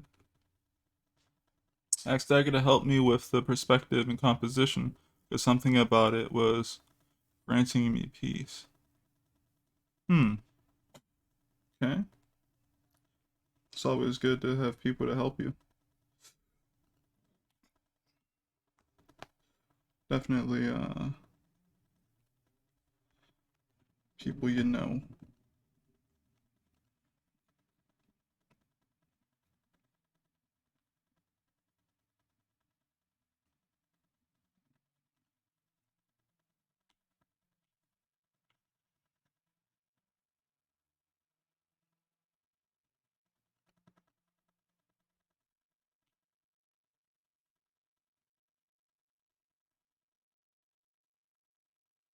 It's not bad.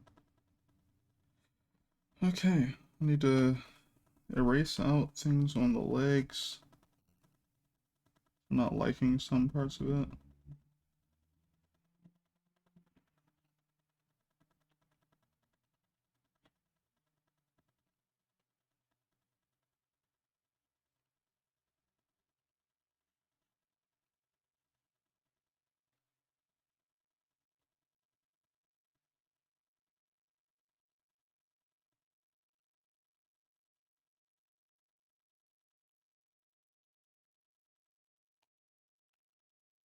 Go ahead and add back.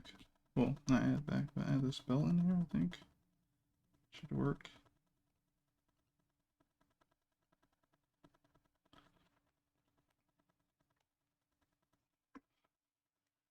Help with soup is necessary because now there's so much more depth that I was missing before. It's so nice having advanced artists as friends. Word. Hello, Yo, how's it going, Kai? I'm doing good. Just setting up my stream still. Sorry I'm taking so long. You good, man? I'm probably gonna end stream in about 30 minutes. All right. But thank you for making it. Yeah, no problem. Problem at all. Conversation you guys are having is pretty good. Word. Yeah. Storytelling, man. And art. All right, now I gotta go fucking. I mean, freaking. I'm gonna be cussing anyways. I gotta go start up my stream, so I'll be back. Word.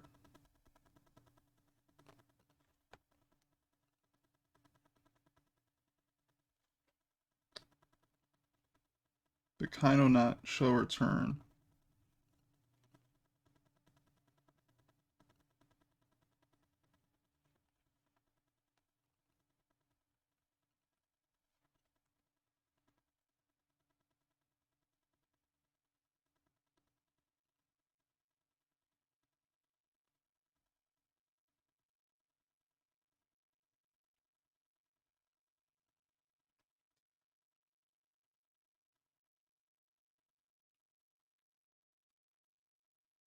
Guinan, did you ever continue the Clone Wars series?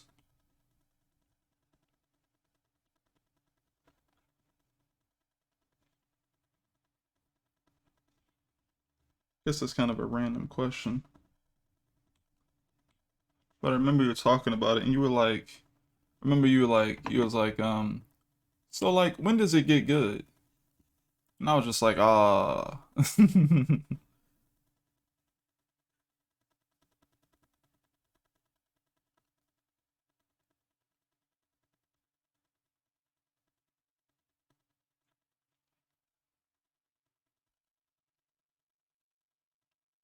That's better. I think that's better.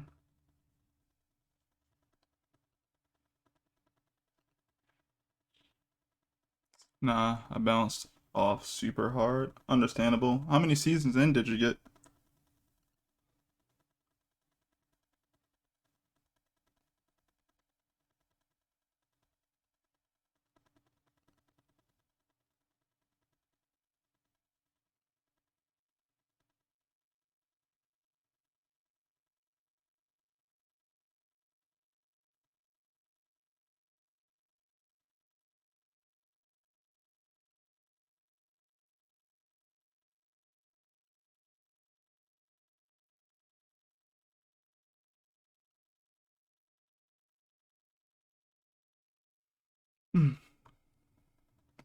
like like the series Gendy Tartakovsky made for Cartoon Network back in the day. That was awesome.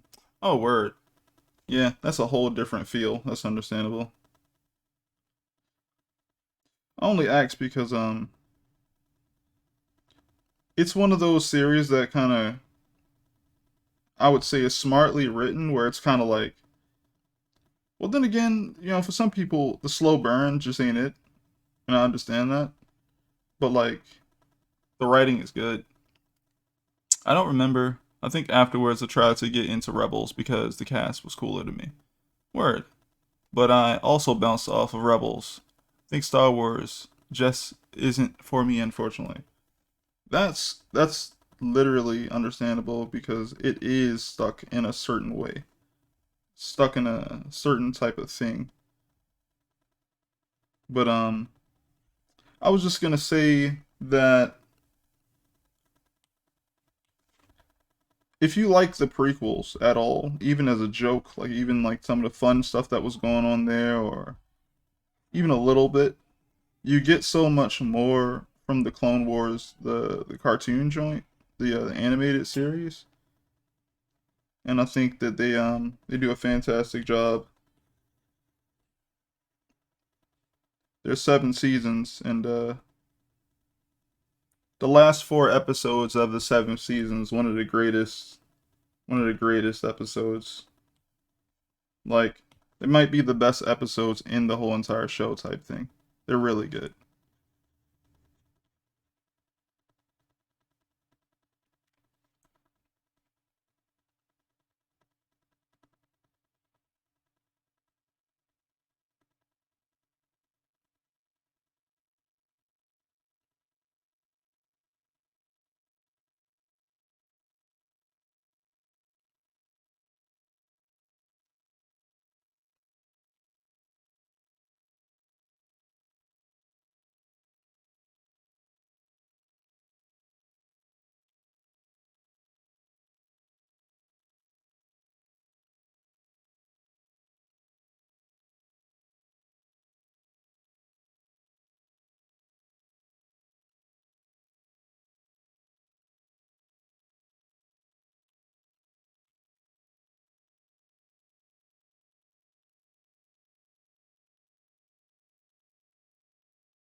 Maybe the shadow comes out a little bit too far.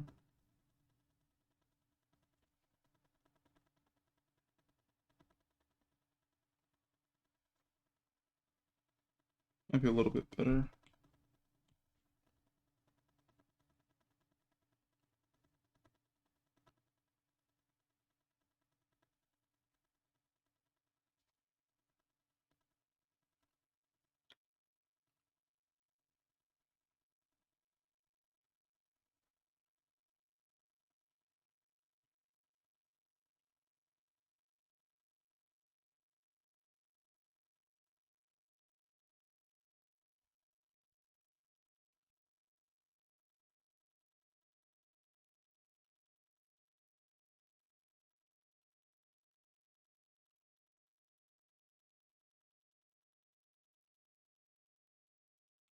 Soundtrack crazy.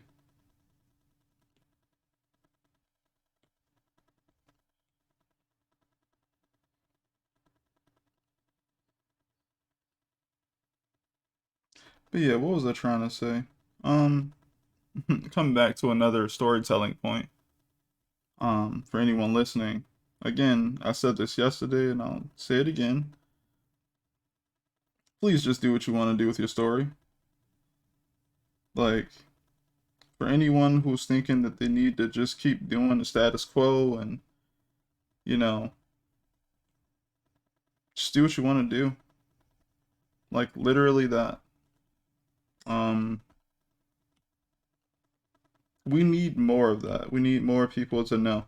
Because then you're going to eventually run into some stories where you're like, oh man, like, there was this thing going on, and then they transitioned into this really amazing montage of shopping. So cool. I wished I would have done that one idea I had when and it's just like you should just do it, right? The more you show people that you can do whatever you want with the comics or the stories you're creating, the more like derivatives of different things you can get. So things will stop being boring because like people just started putting in there what they wanted, even if it may seem out of left field or whatever. You're teaching your audience what you like to do as a storyteller. So the more you hold that back, those little urges to like actually break free of the monotonous thing you've created and do something a little different, as long as it follows something that works well in storytelling of your story, it should still be considered.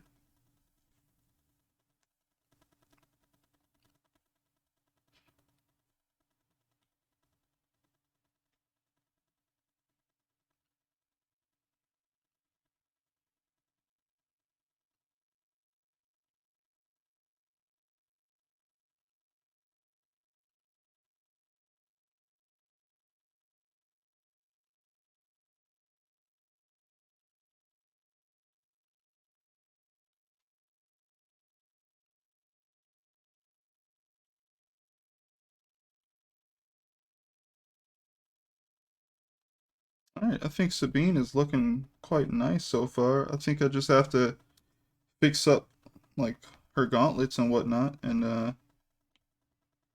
for the most part, we'll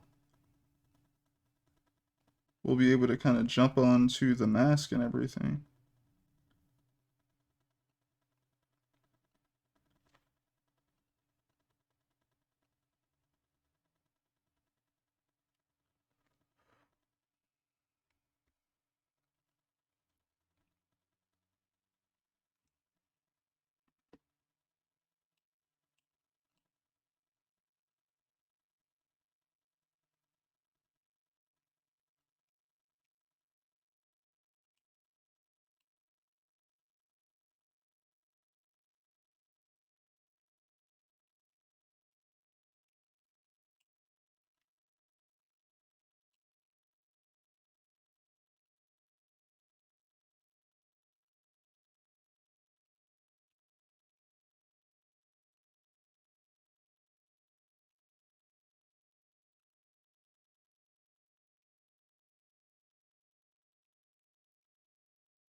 To be honest, I'm so glad I'm a fan of artists, fanfic writer.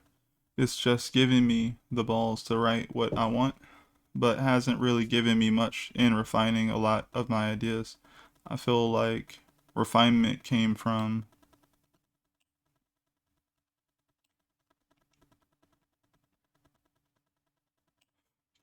messing with my own stories though. And as a result, I write better fan fiction because my overall writing is better. Right. It's like the more you do, the more you learn from what you do, the more you can add into your experience going forward doing anything else in that realm. Which is why I'm trying to consistently encourage people to kind of like do what they want to do with their stories. Cause it's just like we have so like companies literally will do that thing over and over again. They don't see a way out because it's like, you know, The consumers are gonna consume. That's what they're gonna do. And what are the companies gonna do? They're going to make things meant for consumption. And what else are they going to do? They're going to buy out their competition so that they don't have to work hard. They don't have to compete. So you're going to end up getting the same things over and over again. Now, unfortunately, some people in the indie space, I guess they want to join the companies really badly and they shape their stories, they mold them. Like if they're going to join that company, they'd be able to fit perfectly in there. And, I feel like everybody kind of understands how to do that and why they want to do that and everything. But over time, it's like you're kind of relegating your story structure and some of the artistry in it to things that everybody's already seen before in that space. You're being super safe, is what I mean.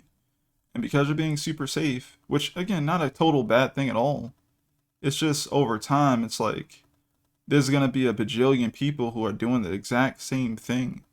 And you know who's gonna stand out? The people who chose to just be a little bit different. And the crazy part is when you see them win these contests or stand out, you're gonna be like, they're not even that unique. And it's just like, they didn't have to be. Y'all made it easy. Mm. This is why I have such a beef with anti fanfic writers, artists. Use it as training wheels for your own story. 9 times out of 10, your original work will have heavy influences from what you're writing fanfic of. Hmm. Yeah. I think the fanfic stuff is fun though, right? It's fun. I think a lot of things started off as fanfic, but they knew how to spin it. If you don't know how to spin it, then it just becomes that same work that you're influenced by, is what I mean.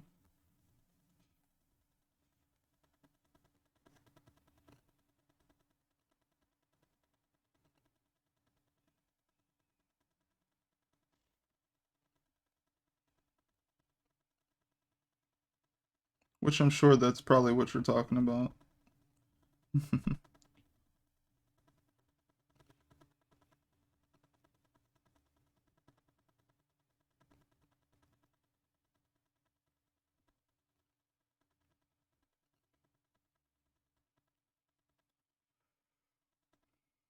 You ever think about how, like, Naruto was gonna be a wizard story first because it definitely was influenced by Harry Potter? And then it was like, nah, we gonna do ninjas instead?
Hmm.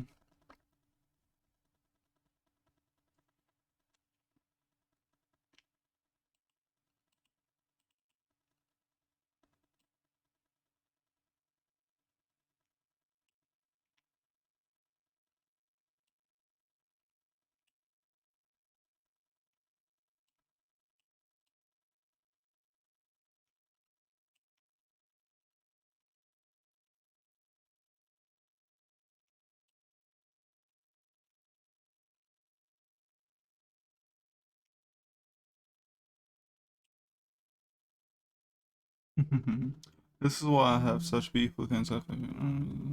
All right, it has it. Gotta fix this thing. Let me see here. We're gonna get there. All right, now I can see everything. It has the tendency to just be a copy, but yeah, I gotta really spin the story in your head for it to become something new. Yep.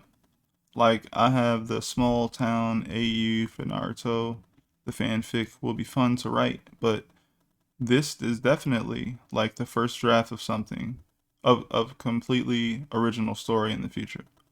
I just need some characters I'm familiar with to better establish the story beats I want. And when you can't remember faces or haven't fully developed your own characters yet, using other people's characters you're familiar with in the fanfic is a great placeholders. Oh, it's great for great play. Yeah, exactly.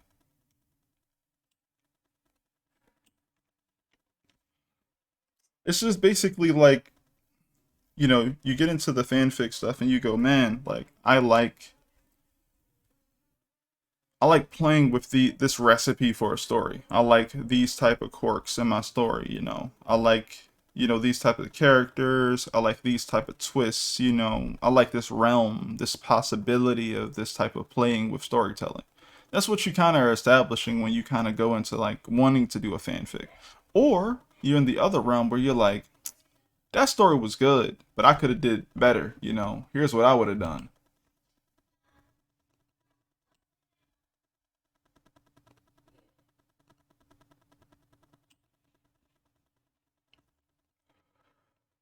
Hmm.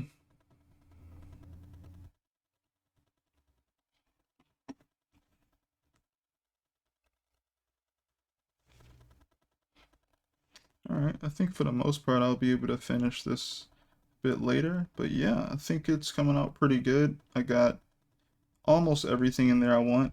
Kind of went over the belts and everything, and the loops, and getting the lightsaber in there.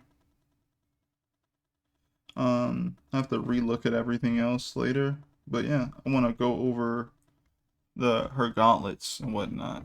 But other than that, once I get that done, I'll basically be about done with this. So that'll be pretty cool.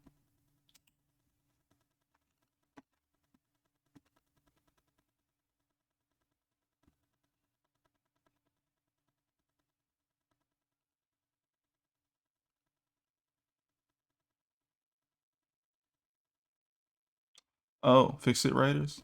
Oh, you mean like me reading what you read wrong? I didn't mean to do it on purpose. My brain was trying to put the words together. I'm so sorry.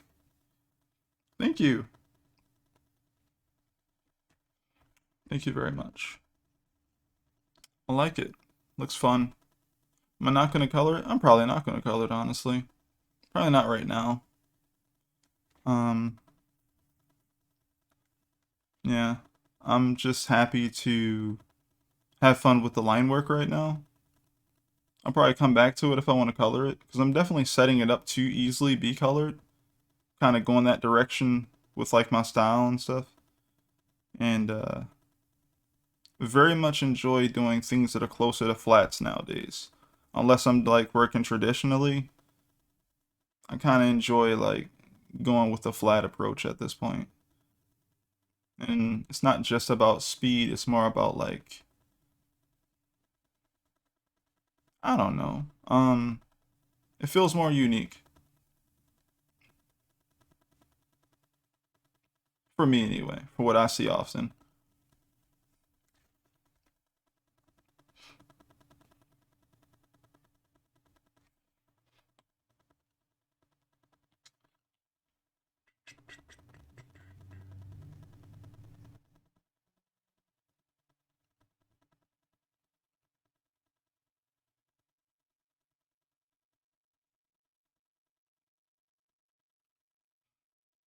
Hmm.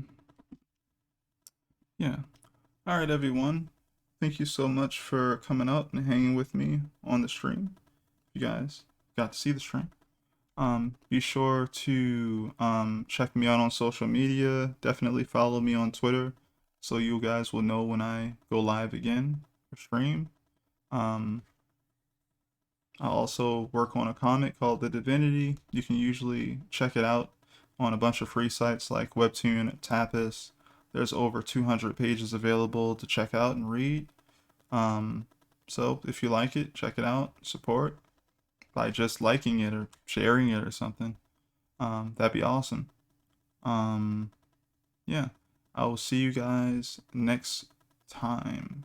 When will that be exactly? I'm thinking I'll take a break tomorrow, so be on the lookout around probably Monday.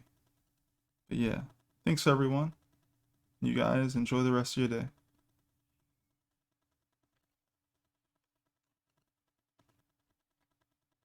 Bye Tavon. Goodbye Reganis. Bye Kai. I'll see you in a bit.